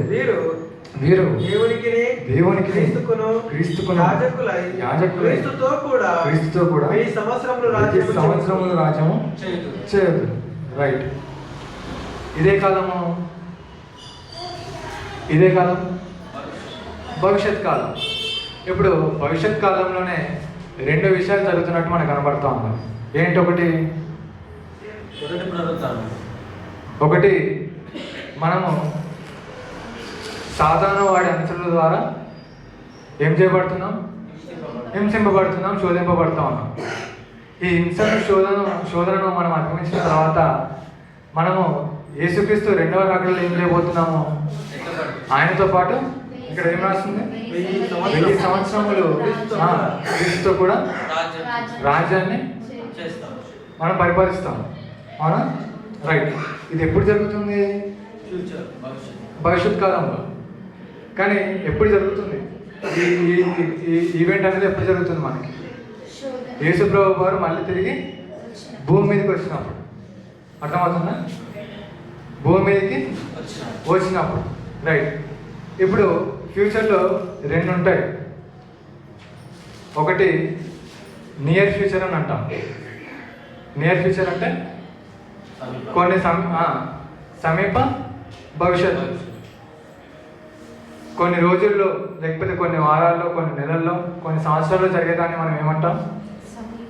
సమీపమైనటువంటి భవిష్యత్తు. అట్లాగే ఇంకో ఫ్యూచర్ ఉంటుంది, ఇంకో భవిష్యత్తు అంటే ఇంకో భవిష్యత్ కాలం. ఏంటది? Distant future. డిస్టెంట్ ఫ్యూచర్ అంటే సమీపం కానటువంటి భవిష్యత్ కాలం, అంటే దూరం ఉన్నటువంటి భవిష్యత్ కాలం. ఇప్పుడు మనము భవిష్యత్ కాలంలో ఉన్నామని చెప్పుకుంటున్నాం కదా. ఎటువంటి భవిష్యత్ కాలంలో ఉన్నాము? సమీపమైనటువంటి భవిష్యత్ కాలంలో ఉన్నాం. అర్థమవుతుందా? ఏ భవిష్యత్ కాలంలో ఉన్నాం?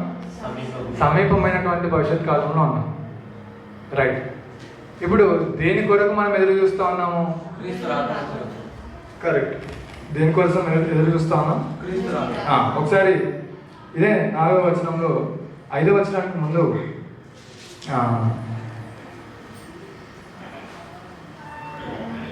Second line చదవను. దేవుని వాక్యం నిమిత్తం శిరఛేదనము చేయబడి చేయబడిన వారి ఆత్మలను చూసి వారు బ్రతికిన వారై బ్రతికారు. ఇప్పుడు వారు 1000 సంవత్సరములు క్రీస్తుతో కూడా రాజ్యం చేసినట్టు యోహాను గారు చూస్తూ ఉన్నారు. ఆ తర్వాత ఆ 1000 సంవత్సరములు గడిచే వరకు కడమ మృతులు బ్రతకలేదు. ఇదే మొదటి పునరుద్ధానం. ఈ మొదటి పునరుద్ధానంలో రైట్. ఇప్పుడు మొదటి పునరుత్థానం గురించి మాట్లాడుతున్నాడు. ఇక్కడ మొదటి పునరుత్థానం అంటే మనలో ఇక్కడ ఉన్నటువంటి వారు ఎవరైతే రక్షణ పొందారో వారంతా కూడా దేన్ని అధిగమించారు? శోధన అధిగమించలేదు. దేన్ని అధిగమించారు? ఇక్కడ మొదటి మరణాన్ని జయించారు. మొదటి మరణాన్ని జయించడం ద్వారా మనకి ఏమొచ్చింది? పునరుద్ధానం వచ్చింది. రైట్. ఆ పునరుద్ధానంలో ఇప్పుడు మనం ఏమయ్యాము? పాలువారస్తులమయ్యాము. పాలుగలవారు కనుక వారు ధన్యులు. ఇప్పుడు నేను ఇంతకుముందు చాలాసార్లు చెప్పినట్టు మనము బాప్తిజం పొందిన తర్వాత మనం ఏ విధంగా తీర్చబడుతున్నాం? దేవుని దృష్టిలో పరిశుద్ధులుగాను నీతిమంతులుగాను తీర్చబడుతున్నాం. కాబట్టి మనకు ఉన్నటువంటి పేరేంటి? పరిశుద్ధులు. మనకున్నటువంటి పేరేంటి? పరిశుద్ధులు. రైట్. ఇప్పుడు మొదటి పునరుత్థానంలో ఎవరు ఉంటారు? ఈ మొదటి పునరుత్థానంలో పాలుగల వారు ధన్యులు, పరిశుద్ధులు ఉన్నాయి. ఇటు వారి మీద రెండవ మరణమునకు అధికారం లేదు. వీరు దేవునికి క్రీస్తును యాజకులై క్రీస్తుతో కూడా 1000 సంవత్సరములు ఏం చేస్తారంట? రాజ్యం చేస్తారు. రైట్. ఇప్పుడు మనకి ఇక్కడ వాక్యంలో ఏ విధంగా అయితే కనబడతా ఉందో అదే విధంగా ఎగ్జాక్ట్గా డిస్టెంట్ ఫ్యూచర్లో ఏమవుతుంది? మనకి దూరమైనటువంటి, లేకపోతే ఇంతకుముందుకు ఏం చెప్పాను, సమీపం కానటువంటి భవిష్యత్తులో మనం ఏ విధంగా ఉంటాము? క్రీస్తుతో పాటు దేవునికి యాజకులుగా మనం ఉంటాం. కానీ ఈ మధ్య ఉన్నటువంటి కాలం ఏదైతే ఉందో ఏ కాలం అది? సమీపమైనటువంటి కాలం, దూరమైనటువంటి కాలంలో మనం ఏమున్నాము? ఏం చేస్తా ఉన్నాం? ఇక్కడ 1000 ఏళ్ల పరిపాలన చేస్తా ఉన్నాము. లేదు, జాగ్రత్తగా గమనించండి. దయచేసి నా మాటలన్నింటినీ జాగ్రత్తగా ప్రయత్నించండి. మనము ఉన్నటువంటి కాలము ఏ కాలము? భవిష్యత్ కాలం. కరెక్ట్. భవిష్యత్తులో 2 కాలాలు ఉంటాయని చెప్తున్నాను. ఒకటి సమీపమైనటువంటి భవిష్యత్ కాలము, మరొకటి సమీపము కాని భవిష్యత్ కాలం. అంటే ఇంకా భవిష్యత్ అనేదే ఉండదు. భవిష్యత్తు అయిపోయిందని అంటే దాని అర్థం ఏంటి? కాలానికి ఏమైనా చోటు ఉందా? కాలగమనం ఇంకేమైనా అవుతుందా? లేదు. మనం నిత్యులుగా మారిపోతున్నాం. సో మనం నిత్యులుగా మారిపోయే ముందు జరిగే ప్రక్రియను నేను చెప్తా ఉన్నాను. నిత్యులుగా మారిపోయే ప్రక్రియలో మనము ఎక్కడ ఉంటున్నాము? రైట్, సమీపమైనటువంటి భవిష్యత్ కాలంలో ఉంటున్నాం. కానీ దేని కొరకు ఎదురు చూస్తా ఉన్నాము? నిత్యము కానటువంటి సమీపము కానటువంటి భవిష్యత్ కాలంలో ఎదురు చూస్తా ఉన్నాం దాని కొరకు. ఎందుకు? అది అయిపోతే మనం దేనిలో అడుగు పెడతాము? నిత్యమైనటువంటి కాలంలో మనం అడుగు పెడతాం. అర్థమవుతుందా? రైట్. ఇప్పుడు మనం దేని మధ్యలో నివసిస్తున్నాము? సమీపమైనటువంటి భవిష్యత్ కాలం మధ్యలో, సమీపం కానటువంటి భవిష్యత్ కాలం అంటే దూరంగా ఉన్నటువంటి భవిష్యత్ కాలం మధ్యలో నివసిస్తున్నాం. అర్థమవుతుందా? ఇప్పుడు దీన్ని ఇలాగే పెట్టుకొని ఒకసారి ఈ మధ్యలో దేవుడు మనకి కాలాన్ని ఎందుకు ఇచ్చాడు అనేది ఒకసారి ఆలోచిస్తూ ముందుకెళ్దాం. కొరింథీయులకు రాసినటువంటి 2వ పత్రిక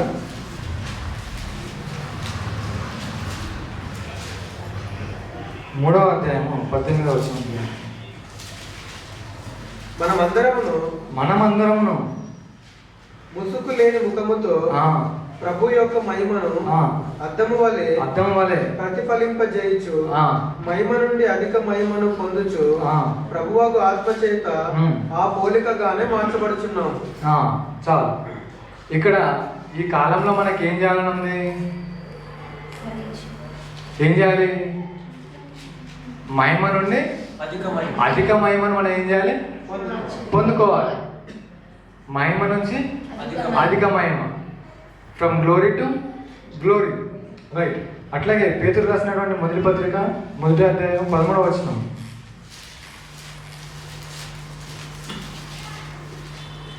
మనం దేనికోసం ఎదురు చూస్తూ ఉన్నాము? మొదటి పేతురు రాసినటువంటి మొదటి పత్రిక 1వ అధ్యాయం 13వ వచనం. కాబట్టి మీ మనసు అను నడుము కట్టుకొని నిబ్బరమైన బుద్ధి గల వారే యేసుక్రీస్తు ప్రత్యక్షమైనప్పుడు మీకు తేబడు కృపా విషయమై నిరీక్షణ కలిగి ఉండు. ఇప్పుడు యేసుప్రభు వారు ఎప్పుడు వస్తారు తెలియదు, కానీ దాన్ని మనం ఏమనుకోవచ్చు? దూరమైనటువంటి భవిష్యత్ కాలం. రైట్. ఇప్పుడు దూరమైనటువంటి భవిష్యత్ కాలంలో మనం ఇంకా రాలేదు, అడుగు పెట్టలేదు. కాబట్టి మనం ఈ కాల వ్యవధిలో అంటే సమీపమైనటువంటి భవిష్యత్ కాలం మధ్యలో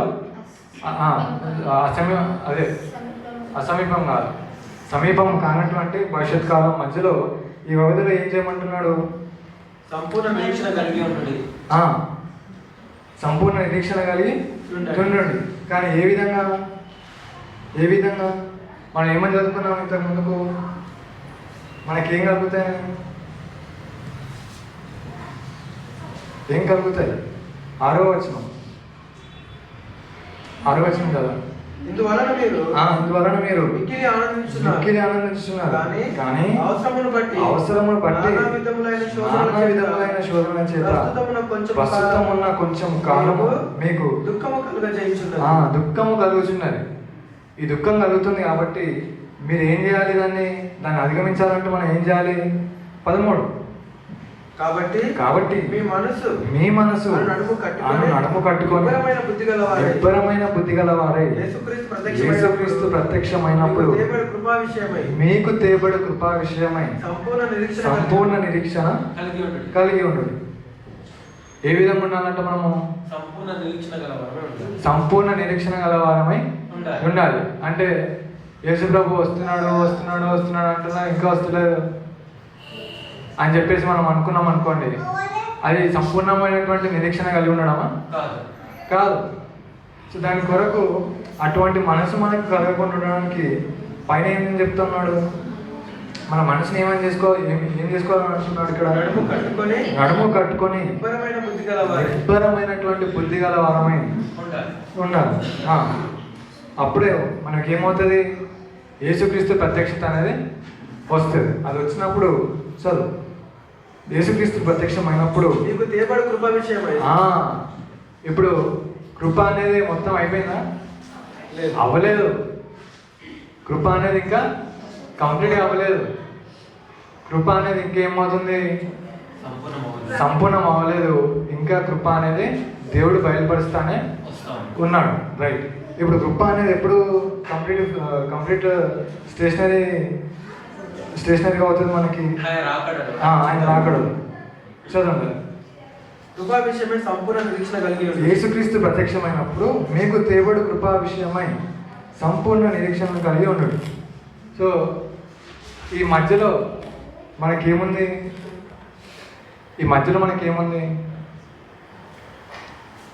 ఒక పని ఉంది. ఈ మధ్యలో మనకేముంది? ఒక పని ఉంది. ఏంటో పని? సంపూర్ణ నిరీక్షణ గలవారమై మనం ఉండాలి. కానీ ఏ విధంగా ఉండాలనేది కూడా అదే 11వ వచనంలో చెప్తా ఉన్నాడు. మనము నడుము కట్టుకోవాలి. యుద్ధానికి పోయేవారు ఏ విధంగా పోతారు? అన్నిటిని ధరించుకొని, అంటే ఆయుధాలని, వారికి కావాల్సినటువంటి వస్త్రధారణ ఏదైతే ఉంటుందో వాటిని ధరించుకొని వారు ఏం చేస్తారు? సిద్ధ మనసు కలిగి యుద్ధానికి పోవడానికి సిద్ధపాటు కలిగి ఉంటారు. అవునా? దాన్ని మనం ఏమంటున్నాము? నడుము కట్టుకోవడం అని అంటున్నాం. రైట్. నడుము కట్టుకొని ఏం చేయాలి? అయ్యో పోతే ఎక్కడ నేను పడిపోతాను, పోతే ఎక్కడ నన్ను చంపేస్తారు, లేకపోతే యుద్ధానికి పోయే సైనికుడు బుల్లెట్ ఎక్కడైనా తాకితే నేను చనిపోతున్నామో అన్న బాధతో కానీ లేకపోతే భయంతో కానీ వెళ్ళడు. అది ఉండొద్దు సైనికుడికి ఏముండాలి? ధైర్యం ఉండాలి, గెలుస్తామని ఆలోచన ఉండాలి, గెలిపించుకొని రావాలి. రైట్. ఇక్కడ అటువంటి మనసునే మనం కూడా కలిగి ఉండాలని పేతురు చదివిస్తూ ఉన్నారు ఇక్కడ. రైట్. చదవండి.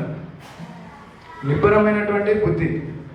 నిబ్బరం అంటే భయం లేనటువంటి మనసు. దాన్ని మనం ఏం చేయాలి? ధరించుకోవాలి. అప్పుడైతేనే మనం ఎప్పటి వరకు మనం ఉండగలుగుతాము? క్రీస్తు రాకడ వరకు మనము నిలబడగలుగుతాం. అర్థమవుతుందా? రైట్. ఇప్పుడు మనము ఏ స్టేజ్ నుంచి ఏ స్టేజ్కి వెళ్ళాలో ఒకసారి ఇక్కడ కనబడుతుంది. 3వ వచనం మన ప్రభువుకు యేసుక్రీస్తు తండ్రి అయిన దేవుడు స్తుతింపబడును గాక. మృతులలో నుండి యేసుక్రీస్తు లేచుట వలన జీవముతో కూడిన నిరీక్షణ మనకు కలుగునట్లు అనగా అక్షయమైనది నిర్మలమైనది వాడబారనిది స్వాస్థ్యం మనకు కలుగునట్లు ఆయన తన విశేష కనికరము చెప్పున మనలను చాలు. మీకు ఆల్రెడీ చెప్పాను. మనకి కృపలో ఎన్ని రకాలు ఉన్నాయి? 2 ఉన్నాయి. ఒకటి సాధారణమైనటువంటి కృప, మరొకటి విశేషమైనటువంటి కృప. Common grace, special grace. Right. ఇప్పుడు విశేషమైనటువంటి కనికరము లేకపోతే కృప చొప్పున దేవుడు మనల్ని ఏం చేశాడు? మరలా జన్మింపజేశాడు. ఇప్పుడు మనలో రక్షణ పొందిన వారు ఎంతమంది అయితే ఉన్నామో మనల్ని దేవుడు ఏం చేశాడు? మరలా జన్మింపజేశాడు. అంటే మనిషి ఏమయ్యాడు? మరణం నుంచి నిత్య జీవం వైపుకి దేవుడు దారిని మళ్ళించేశాడు. పాపం నుంచి దేవుడు మనల్ని ఏం చేశాడు?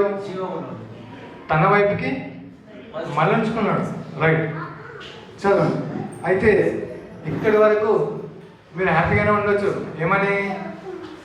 నేను ఇక రక్షింపబడిపోయినాను, దేవుడు నన్ను ఆయన కృప ద్వారా రక్షించేశాడు కాబట్టి ఇక నేను చేసే పని ఏది లేదు, పరలోకానికి సర్టిఫికేట్ టికెట్ అన్నీ వచ్చేసినాయని సంబరపడిపోతున్నాను. కానీ అక్కడే కింద చెప్తా ఉన్నాడు ఏంటంటే కడవరి కాలమందు బయలుపరచబడుటకు సిద్ధముగా ఉన్న రక్షణ మీకు కలుగునట్లు. ఇప్పుడు రక్షణ అనేది రివీల్ అయిపోయిందా? రక్షణ అనేది మీకు వచ్చేసిందా? రక్షణ అనేది మీకు వచ్చిందా? ఏ విధంగా వచ్చింది? బాప్తిజం ద్వారా వచ్చిందా? చూడండి ఒకసారి త్వరగా ఇంకో 5 నిమిషాలు ముగించేస్తాను నేను. ఎఫ్ఎస్సీలకు రాసినటువంటి పత్రిక 2వ అధ్యాయం 4వ వచనం చేయండి. ఎఫ్ఎస్సీలకు రాసినటువంటి పత్రిక 2వ అధ్యాయం 4వ వచనం. ఆయనను దేవుడు సంపన్నుడై ఆ, యుండి ఆ, ఆ, అపరాధం చేత చచ్చిన వారమై ఉండినప్పుడు సైతము చూపిన తన మన ఎడల చూపిన తన మహాప్రేమ చేత మనలను క్రీస్తుతో కూడా బ్రతికించెను. అయిపోయింది. క్రీస్తు శిలువ పైన చనిపోయినప్పుడు మనం ఏమయ్యామో ఆయనతో పాటు కూడా మరణించాము. రైట్. ఇప్పుడు ఆయన 3వ దినాన తిరిగి లేచినప్పుడు మనం ఏమయ్యాము? తిరిగి లేపబడ్డాం. అంటే మొదటి పునరుత్థానం అనేది అయిపోయింది. నెక్స్ట్ కృపచేత మీరు ఏమయ్యారు? రక్షింపబడ్డారు. ఇప్పుడు మీరు ఇందాక ఏదో అన్నారు, దేని చేత రక్షింపబడ్డారు అని అంటే బాప్తిజం ద్వారా. బాప్తిజం ద్వారా కాదు రక్షింపబడింది. ఎవరి ద్వారా రక్షింపబడ్డారు? ఎలా రక్షింపబడ్డారు? ఫస్ట్ కృప ద్వారా మీరు రక్షింపబడ్డారు. ఎలా వచ్చింది ఆ కృప? చదవండి. క్రీస్తు యేసునందు ఆయన మనకు చేసిన క్రీస్తు యేసునందు ఆయన మనకు చేసినటువంటి ఉపకారం ఏంటి? రక్షణ ఇవ్వడం. అత్యధికమైన తన కృపా మహాదైశ్వర్యమును రాబో యుగములలో కనపరిచిన నిమిత్తము క్రీస్తు యేసునందు మనలను ఆయనతో కూడా లేపి పరలోకమందు ఆయనతో కూడా కూర్చుండబెట్టాను. చాలు చాలు. ఇప్పుడు కృప అనేది ఇంకా అయిపోయిందా? లేదు. ఇక్కడ మళ్ళీ ఇక్కడ కూడా అదే చెప్తా ఉన్నాడు. ఏమిటని? తన క్రీస్తు యేసునందు 6వ వచనం ఆయన మనకు చేసిన ఉపకారం ద్వారా అత్యధికమైన తన కృపా మహాదైశ్వర్యమును ఎప్పుడు కనపరచాలనుకుంటున్నాడు? రాబో యుగములలో. రాబో యుగములు అంటే డిస్టెంట్ ఫ్యూచర్. ఎక్కడ? డిస్టెంట్ ఫ్యూచర్ అంటే దూరం ఉన్నటువంటి భవిష్యత్తులో ఆయన దాన్ని ఇప్పుడు మరుగుగా ఉన్నదాన్ని ఏం చేస్తూ ఉన్నాడు? కనుపరుస్తూ ఉన్నాడు. అర్థమవుతుందా? సో దేవుని కృప, ఆయన ఒక వాత్సల్యం అనేది ఎప్పుడు కంప్లీట్ అవుతుంది? ఇప్పుడు మనం క్రీస్తులో ఐక్యంగా ఉన్నాం. ఆయన మరణించాడు, మనం మరణించామా? మరణించాం. అవునా కాదా? పాపం అనే బానిసత్వం నుండి ఆయన మనం ఏం చేశాడు? విడిపించాడు. విడిపించి మనము మొదట చనిపోయినామా? అదే కదా చెప్తా ఉన్నాడు ఇక్కడ. చదవండి 4వ వచనం. 4వ వచనం చదవండి. అయినను దేవుడు కరుణా సంపన్నుడై ఉండి మనము మన అపరాధముల నిమిత్తము అపరాధముల చేత చచ్చిన వారమై ఉండినప్పుడు సైతము అంటే మనం ఆల్రెడీ మన అపరాధముల చేత మనం ఏమయ్యాము? చచ్చిపోయాం. చచ్చిపోయిన మనల్ని దేవుడు ఏం చేశాడు? క్రీస్తులో బ్రతికించాడు. బ్రతికించిన తర్వాత ఇప్పుడు ఏం చేయాలని అంటున్నాడు? ఎఫెసీయులకు రాసిన ఇదే పత్రికలో 4వ అధ్యాయం 20వ వచనం. క్రీస్తు యేసు మీరు క్రీస్తును గూర్చి విని ఎక్కడి వరకు వచ్చారు?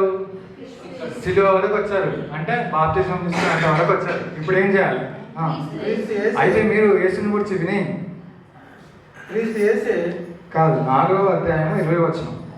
ఎఫెసీయులకు రాసినటువంటి పత్రిక 4వ అధ్యాయము 20వ వచనం. అయితే మీరు యేసుని గురించి విని ఆయన యందలి సత్యం ఉన్నది ఉన్నట్టుగానే ఆయన యందు ఉపదేశింపబడిన వారైన ఎడల మీరు అలాగూ క్రీస్తును నేర్చుకున్న వారు కారు. ఏమంటున్నాడు ఇక్కడ? యేసుని గురించి మీరు విన్నారా? అది విన్నది ఏ విధంగా ఉంది? సత్యమైనదిగా ఉంది. రైట్. ఇప్పుడు సత్యాన్ని సత్యమైనట్టుగా మీరు దాన్ని ఆచరింపకపోతే మీలో మీరు ఏం చేస్తున్నట్టు? క్రీస్తుని గురించినటువంటి విషయాలను మీరు నేర్చుకున్న వారుగా కనబడట్లేదని ఇక్కడ సెలవిస్తున్నాడు పౌలు గారు. అయితే 2:22 కావున మునుపటి ప్రవర్తన విషయంలోనైతే మోసకరమైన దురాశల వలన చెడిపోవు మీ ప్రాచీన స్వభావం వదులుకొని మీ చిత్త వృత్తి అందు. చాలు ఇప్పుడు 22లో మనం ఏం చూస్తున్నాము? మళ్ళీ ప్రాచీన స్వభావం అంటే మునుపటి ఉన్నటువంటి స్వభావాన్ని మనం ఏం చేయొద్దని అంటున్నాడు? దాన్ని కంటిన్యూ చేయొద్దని అంటున్నాడు. అవునా? ఎందుకు మళ్ళీ దాన్ని కంటిన్యూ చేస్తామని ఏ వారం అవుతాము? ఏమవుతాం మనం? ఒకసారి చూడండి, ఏప్రిల్లో రాసినటువంటి పత్రిక 6వ అధ్యాయము 6వ వచనం చదువుతారు కదా. ఏప్రిల్లో రాసినటువంటి పత్రిక 6వ అధ్యాయము 6వ వచనం. దేవుని దివ్య వాక్యమును రాబో యుగ సంబంధమైన శక్తుల ప్రభావం అనుభవించిన తర్వాత తప్పిపోయిన వారు తమ విషయంలో దేవుని కుమారుని ఏం చేస్తున్నాం మనము? మళ్ళీ తిరిగి వెళ్తే మళ్ళా దేవుని కుమారుని అంటే యేసు ప్రభుని సిలువ వేస్తా ఉన్నాం. ఆయన అవమానపరుస్తా ఉన్నాం. కనుక మారు మనసు పొందినట్లు అట్టి వారిని అసాధ్యం. ఇంకా ఎవరికి కావాలి? ఒకసారి పరిశుద్ధాత్మ దేవుడు వచ్చి వాళ్ళు ఉన్నప్పుడు వాటి అక్కడ 5వ వచనం ఏమంటున్నాడు? 6:6లో అయితే దేవుని దివ్య వాక్యము రాబో యుగ సంబంధమైన శక్తుల ప్రభావం అనుభవించిన తర్వాత, అంటే పరిశుద్ధాత్మ యొక్క శక్తిని మనం అనుభవించేసిన తర్వాత ఇంకా మళ్ళీ లోకం వైపు మనం అడుగు వేసినాం అనుకోండి, ఏమవుతున్నాం? మనము క్రీస్తుని సిలువ వేస్తున్నాము. ఇక మళ్ళీ అటువంటి వారిని మనము మార్చలేము, అంటే రక్షించలేము. రైట్? ఎందుకు? మనిషి తనంతట తానే దాన్ని కొని తెచ్చుకుంటున్నాడు. ఎట్లనగా భూమి తన మీద తరచుగా వర్షము త్రాగి ఎవరి కొరకు వ్యవసాయం చేయబడును వారికి అనుకూలమైన పైరులను ఫలించుచు దేవుని ఆశీర్వాదము పొందును. అయితే ఉండ తుప్పులను దచ్చు తీగలను దాని మీద పెరిగిన ఎడల అది పనికిరానిదని విసర్జింపబడి శాపం పొందదగినదగును. అది కాల్చివేయబడదు. చివరికి ఏమవుతుంది? కాల్చివేయబడుతుంది. అర్థమవుతుందా? చివరికి మనకి ఏమవుతుంది? కాల్చివేయబడుతుంది. కాబట్టి ఇప్పుడు మనం ఏ స్థితిలో ఉన్నాము? యేసు ప్రభు ద్వారా మనం మరణం నుండి వేరుపరచబడ్డాం. పాపం నుండి మనము వేరు చేయబడి దేని కొరకు నిరీక్షిస్తా ఉన్నాము? యేసు ప్రభు యొక్క 2వ రాకడ కొరకు నిరీక్షిస్తా ఉన్నాం. కానీ ఆయన నిరీక్షణకు ఎందుకు ఇంత టైం పడుతూ ఉంది? మన కాన్సెప్ట్ ఏంది? టైమే కదా. రైట్? ఎందుకు ఇంత టైం పడుతూ ఉంది అని అంటే, ఎందుకు టైం పడుతూ ఉందో చూడండి. ఎఫ్ఎస్సీలకు రాసినటువంటి పత్రిక 4వ అధ్యాయము 22-23 చదవండి. కావున మునుపటి ప్రవర్తన విషయంలోనైతే మోసకరమైన దురాశల వలన చెడిపోవు మీ ప్రాచీన స్వభావం వదులుకొని మీ చిత్తవృత్తి అందు నూతన పరచబడిన వారై నీతి యథార్థమైన భక్తి గల వారై దేవుని పోలికగా చూపబడిన నవీన స్వభావం ధరించుకోవలను. ఏం చేయాలంట? దేవుని పోలికగా సృష్టింపబడినటువంటి నవీన స్వభావాన్ని మనం ఏం చేయాలి? ధరించుకోవాలి. ఇప్పుడు దేవుని స్వరూపాన్ని మనం ధరించుకోవాలంటే ఎంత టైం పడుతుంది చెప్పండి? దేవుని స్వరూపం అంటే ఏంటో నేను లాస్ట్ వీకే చెప్పాను మీకు. ఏంటి దేవుని యొక్క గుణగణాలు? ప్రేమ, కరుణ. గలతీలకు రాసినటువంటి పత్రిక 5వ అధ్యాయం 22వ వచనం. గలతీలకు రాసినటువంటి పత్రిక 5వ అధ్యాయం 22వ వచనం.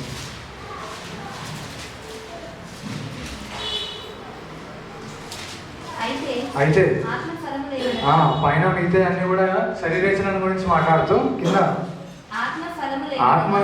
ఆత్మ మనలో నివసిస్తున్నాడు అంటే ప్రేమ, సంతోషము, సమాధానం, దీర్ఘశాంతం, దయాళుత్వం, మంచితనం, విశ్వాసం, సాత్వికం, ఆశా నిగ్రహము.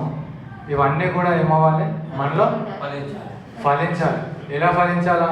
కొద్దిగా సంపూర్ణంగా ఫలించాలి. సో సంపూర్ణంగా ఫలించాలంటే మనకి ఎంత టైం పడుతుంది? ఎంత టైం పడుతుంది?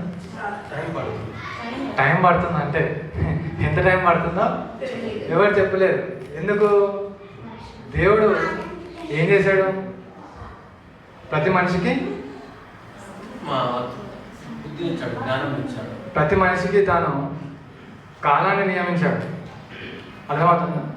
ప్రతి మనిషికి ఆయన ఏం చేశాడు? కాలాన్ని నియమించాడు. ఒకసారి అపొస్తలుల కార్యాలు 17వ అధ్యాయం 22వ వచనం ఉంది.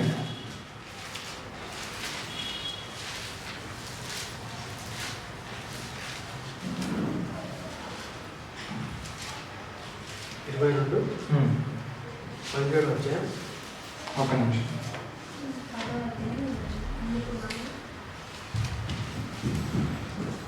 17వ అధ్యాయం తీసారా?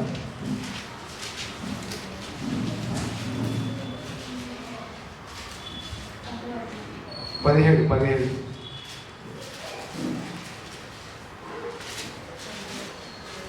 25 నుంచి చదువు. 17 book of acts chapter number 25. ఆయన అందరికీ జీవమును ఊపిరిని సమస్తమును ఆ. దయచేయబడు. మళ్ళీ ఒకసారి ఇక్కడ గుర్తు చేస్తున్నాడు. ఇంతకుముందుకు మత్తయి సువార్తలో మనం చదువుకున్నట్లు దేవుడు మనకి ఏమనుగ్రహిస్తూ ఉన్నాడు? ఆయన దయా కటాక్షాన్ని బట్టి మనకు కావాల్సిన అన్ని ఈవులను ఆయన అనుగ్రహిస్తూ ఉన్నాడు. రైట్. జీవమును ఊపిరియు సమస్తమును దయచేయవాడు కనుక ఏదైనా కొదువ ఉన్నట్టు మనుషుల చేతులతో చేపబడేవాడు కాడు. 26 మరియు యావత్ భూమి మీద కాపురం ఆయన ఒక నుండి ప్రతి జాతి మనుషులను సృష్టించి వారు ఒకవేళ దేవునిని తడువులాడి కనుగొందురేమో అని తను వెదుకు నిమిత్తము నిర్ణయ కాలమును వారి నివాస స్థలముల యొక్క పొలిమేరలను ఏర్పరిచాను. ఆయన దేవుడు ఏం చేశాడంట? నిర్ణయ కాలం. దేవుడు ప్రతి మనిషి యొక్క నిర్ణయ కాలాన్ని ఆయన నియమించాడు. అట్లాగే ప్రతి నివాస స్థలంకి ఆయన ఏం చేశాడు? పొలిమేరను ఏర్పరిచాడు. అందుకే యెషయా గ్రంథం 60వ అధ్యాయం 22వ వచనం చూస్తే మనకి ఏం కనబడతా ఉంది అక్కడ? వారిలో ఒంటరి అయిన వాడు 1000 మంది అగును, ఎన్నిక లేని వాడు బలమైన జనమగును. యెహోవానకు నేను తగిన కాలమున ఈ కార్యమును త్వరపెట్టుదు. యెహోవానైన నేను ఏ కాలంలో అంటున్నాడు? తగిన కాలం. ఇప్పుడు దేవుడు ప్రతి మనిషికి ఏం చేశాడు? ప్రతి మనిషికి ఉన్నటువంటి సామర్థ్యాన్ని బట్టి తగిన కాలాన్ని అయినా నియమించాడు. అర్థమవుతుందా? సో కొంతమందికి 20 సంవత్సరాలు కావచ్చు, కొంతమందికి 30 కావచ్చు, కొంతమందికి 40, 60, 70, అధిక బలం ఉన్నాయి కదా 80. ఇప్పుడు ఈ 80 సంవత్సరాలు దేవుడు మనకి ఎందుకు ఇచ్చాడు రా అని అంటే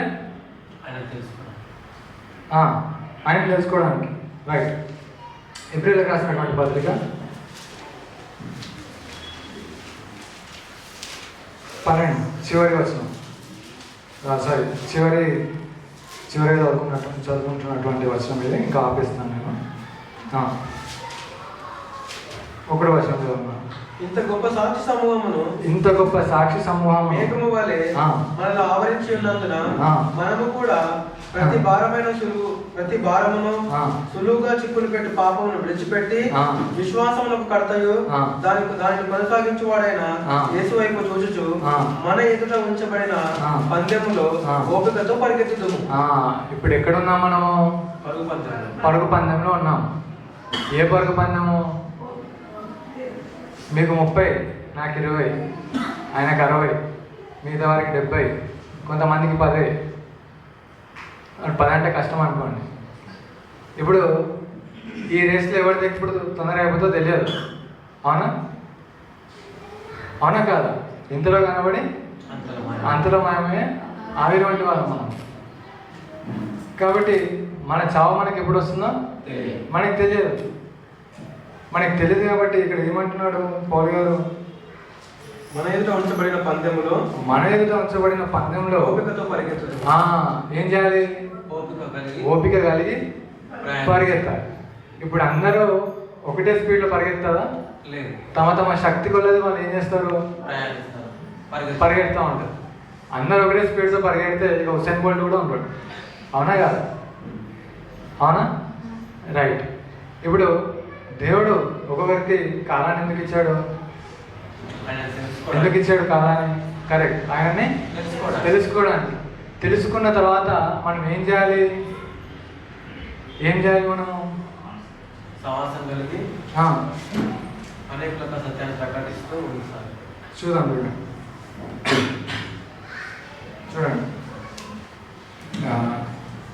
మార్కు రాసిన సువార్త 8:34 త్వరగా చేయండి. మార్కు రాసినటువంటి సువార్త 8:34.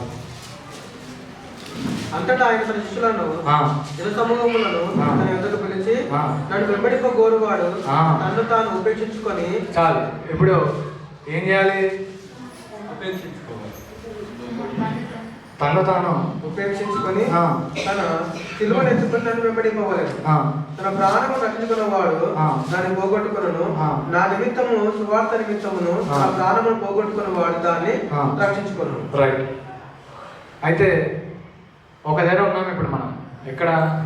సిలువను ఆశ్రయించి మనము నీతిమంతులుగాను పరిశుద్ధులుగాను తీర్చబడ్డాం. ఇప్పుడు దేవుని దృష్టిలో మనం అంతా కూడా ఎవరు? పరిశుద్ధులను, నీతిమంతులు.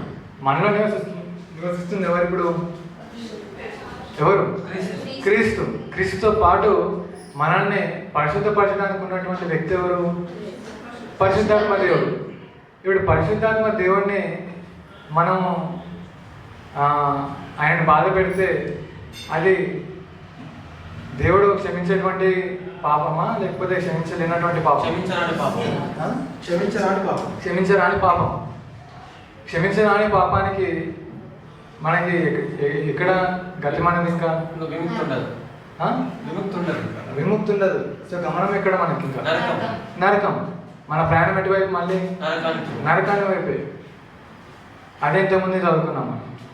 సో ఇప్పుడు నరకం వైపుకి వెళ్ళకుండా మనము దేవుడు ఏర్పాటు చేసినటువంటి మార్గాన్ని నడవాలనంటే ఎలా నడవాలి?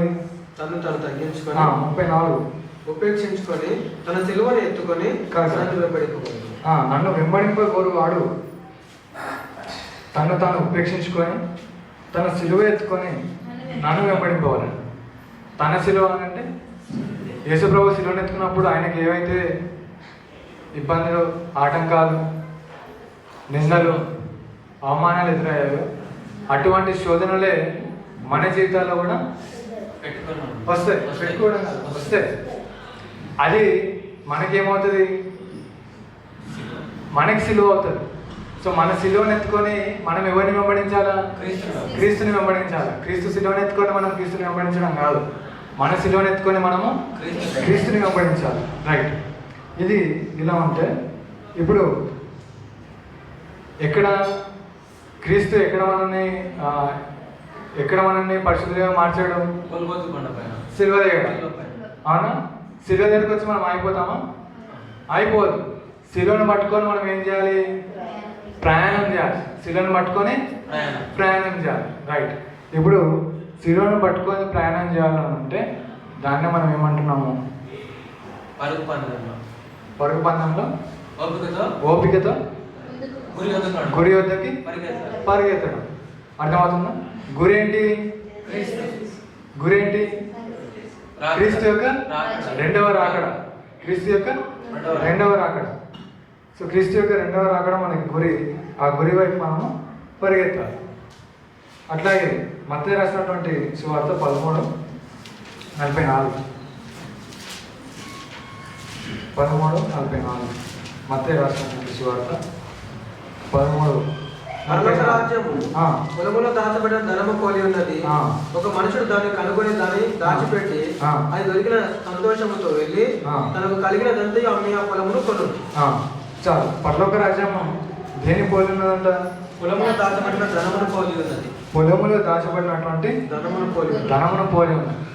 అంటే మన జీవితకాలం అంతా కూడా దాన్ని అర్పించినా మనం ఏం చేయలేము. దాంట్లో ఉన్నటువంటి సారాన్ని సరిపోదు. దేవుని తెలుసుకోవడం మనకి సరిపోదు. కానీ దేవుడు తనను తాను వ్యక్తపరుచుకున్నాడు కాబట్టి వ్యక్తపరిచినటువంటి ఉద్దేశాలను అన్నింటినీ కూడా మనం ఏం చేయాలి? దాన్ని మనము కనుగొని దాన్ని మనం ఆచరణలో పెట్టాలి. రైట్. అట్లాగే 1 తిమోతి 6:12 6వ అధ్యాయం 12వ వచనం. 1 తిమోతి.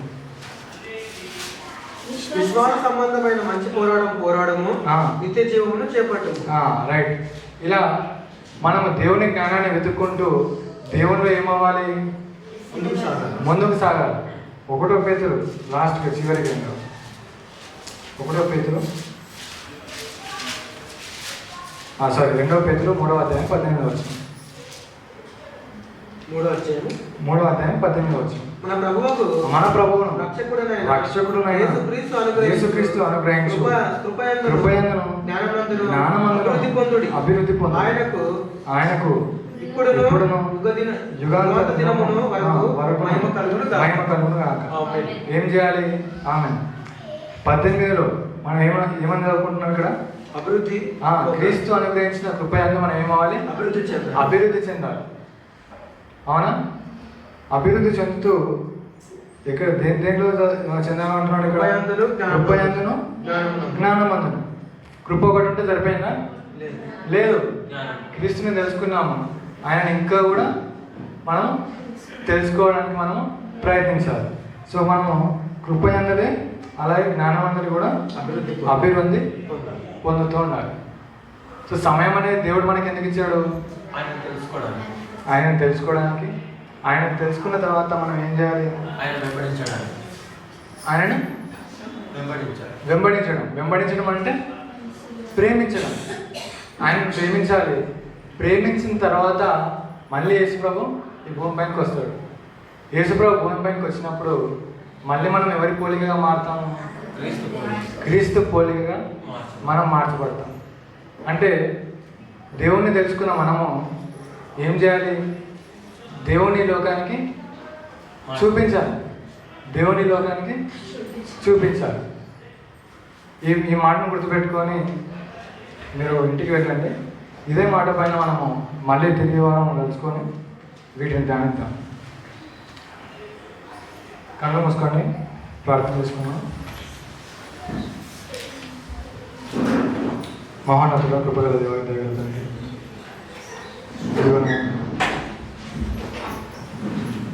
మీ కృపను ఆశ్రయించి మీ యొక్క దయ చెప్తున్నటువంటి ఈ స్థలంలో ఏర్పరచుకుని తండ్రి పరిశుద్ధులుగా తండ్రి పాపం తెలియని వారిగా మనం సృష్టించి తండ్రి ఆశా నిగ్రహం లేకుండా మనాన్ని ఎంచుకొని తండ్రి తప్పుడు వేస్తూ తండ్రి గుడి ఎద్దకు పరిగెత్తకుండా గుడి తప్పిన మీకు చేయి విడిచి తండ్రి మీకు దూరంగా ఉన్న సమయంలో మీ కుమారుని పంపించి తండ్రి మరోసారి అవకాశం అనుగ్రహించి తిరిగి గురి వైపుకు పరిగెత్తడానికి ఇచ్చిన అవకాశాన్ని బట్టి మీకు వందనాలు చెల్లిస్తున్నాను తండ్రి. మిమ్మల్ని తెలుసుకోవడానికి మాకు సమయాన్ని అనుగ్రహించి తెలుసుకున్న తర్వాత మీలో పరిపూర్ణ అవ్వడం మళ్ళీ సమయాన్ని అనుగ్రహించి తండ్రి సమయం నుంచి బయటికి తీసుకువెళ్ళేందుకు మీరు చేసినటువంటి గొప్ప కార్యాన్ని బట్టి మీకు వందనాలు చెల్లిస్తున్నాను తండ్రి. ఈ సమయంలో మీరు మా మధ్యలో ఉన్నారు. మేము మిమ్మల్ని ఉంచుకుంటాను, కానీ మరో సమయం వస్తుంది. అప్పుడు మీ యొక్క సాహిత్యాన్ని తండ్రి సహవాసాన్ని మేము నేరుగా తండ్రి చూచుటకు మీరు ఇస్తున్నటువంటి కృపను తండ్రి నిరీక్షణతో మరి తండ్రి మేము దాని కొరకు వేచి చూస్తాం. ఈ పరుగు పందెంలో మన ఎన్ని అడ్డులు ఆటంకాలు వచ్చినా తండ్రి కాలం కొద్దిదే కొంచెమే తండ్రి మేము గమనించి మిమ్మల్ని ఆశ్రయించి మిమ్మల్ని ఆశ్రయదుర్గంగా చేసుకున్నాను. ప్రతి అడ్డంకును ప్రతి తీవ్రాన్ని తండ్రి మేము ఛేదించి గురి వద్దకు పరిగెత్తే వారిగా మీరు మమ్మల్ని తయారు చేయమని వేడుకొంచు తండ్రి. మంచి పోరాటం పోరాడి తండ్రి మీరు సాక్ష్యం ఇచ్చేవాడిగా మేము నిలుచుటకు మీకు కృపను భాగ్యాన్ని మాకు అందరికీ దయచేయమని వేడుకొంచు తండ్రి. మా జీవితాలలో మరో కాలం మరో సంవత్సరాన్ని మీరు అనుగ్రహించాలంటే మేము మరణానికి ఎంతో దగ్గరలో ఉన్నామని సూచనగా మీరు తెలియజేస్తున్నారు తండ్రి. దాన్ని మర్చిపోకుండా తండ్రి ఇచ్చినటువంటి కాలాన్ని దుర్వినియోగం చేయకుండా సద్వినియోగ పరుస్తూ తండ్రి మీకు ఇష్టలుగా మిమ్మల్ని ఇష్టపరిచే వారిగా మేము జీవించడం మీరు కృపను అనుగ్రహించమని వేడుకోవచ్చు తండ్రి. నేను ఇంతవరకు విన్న వాక్యం అంతటిని తండ్రి మీరు సాతానుడు ఎత్తుకొని పోకుండా దాన్ని మేము భద్రపరచుకొని మా మనసులో తండ్రి దాన్ని లెక్కించుకొని తండ్రి తిరిగి ఇంటికి వెళ్ళి తిరిగి ఆలోచించిన మళ్ళీ మీ సన్నిధికి వచ్చి తండ్రి మరిన్ని విషయాలను మేము తెలుసుకున్నట్టు మీరు కృపను అనుగ్రహించమని వేడుకోవచ్చు. వచ్చిన ప్రతి ఒక్కరిని మీరు జ్ఞాపకం చేసుకుని ఓపికతో స్నానంతో తండ్రి ఇంతవరకు కూర్చొని విన్నందుకు మీకు వందనాలు చెల్లిస్తాను తండ్రి. నేను ఇంతవరకు ఏ యొక్క ఆపద కీడు రాకుండా అనుకూలమైనటువంటి వాతావరణం మేము స్తుతించి ఆరాధించి కృపను మాకు అనుగ్రహించడానికి మరోసారి వందనాలు చెల్లిస్తాం తండ్రి. ప్రభు బలిలో మేమంతా కూడా చేరేసాము.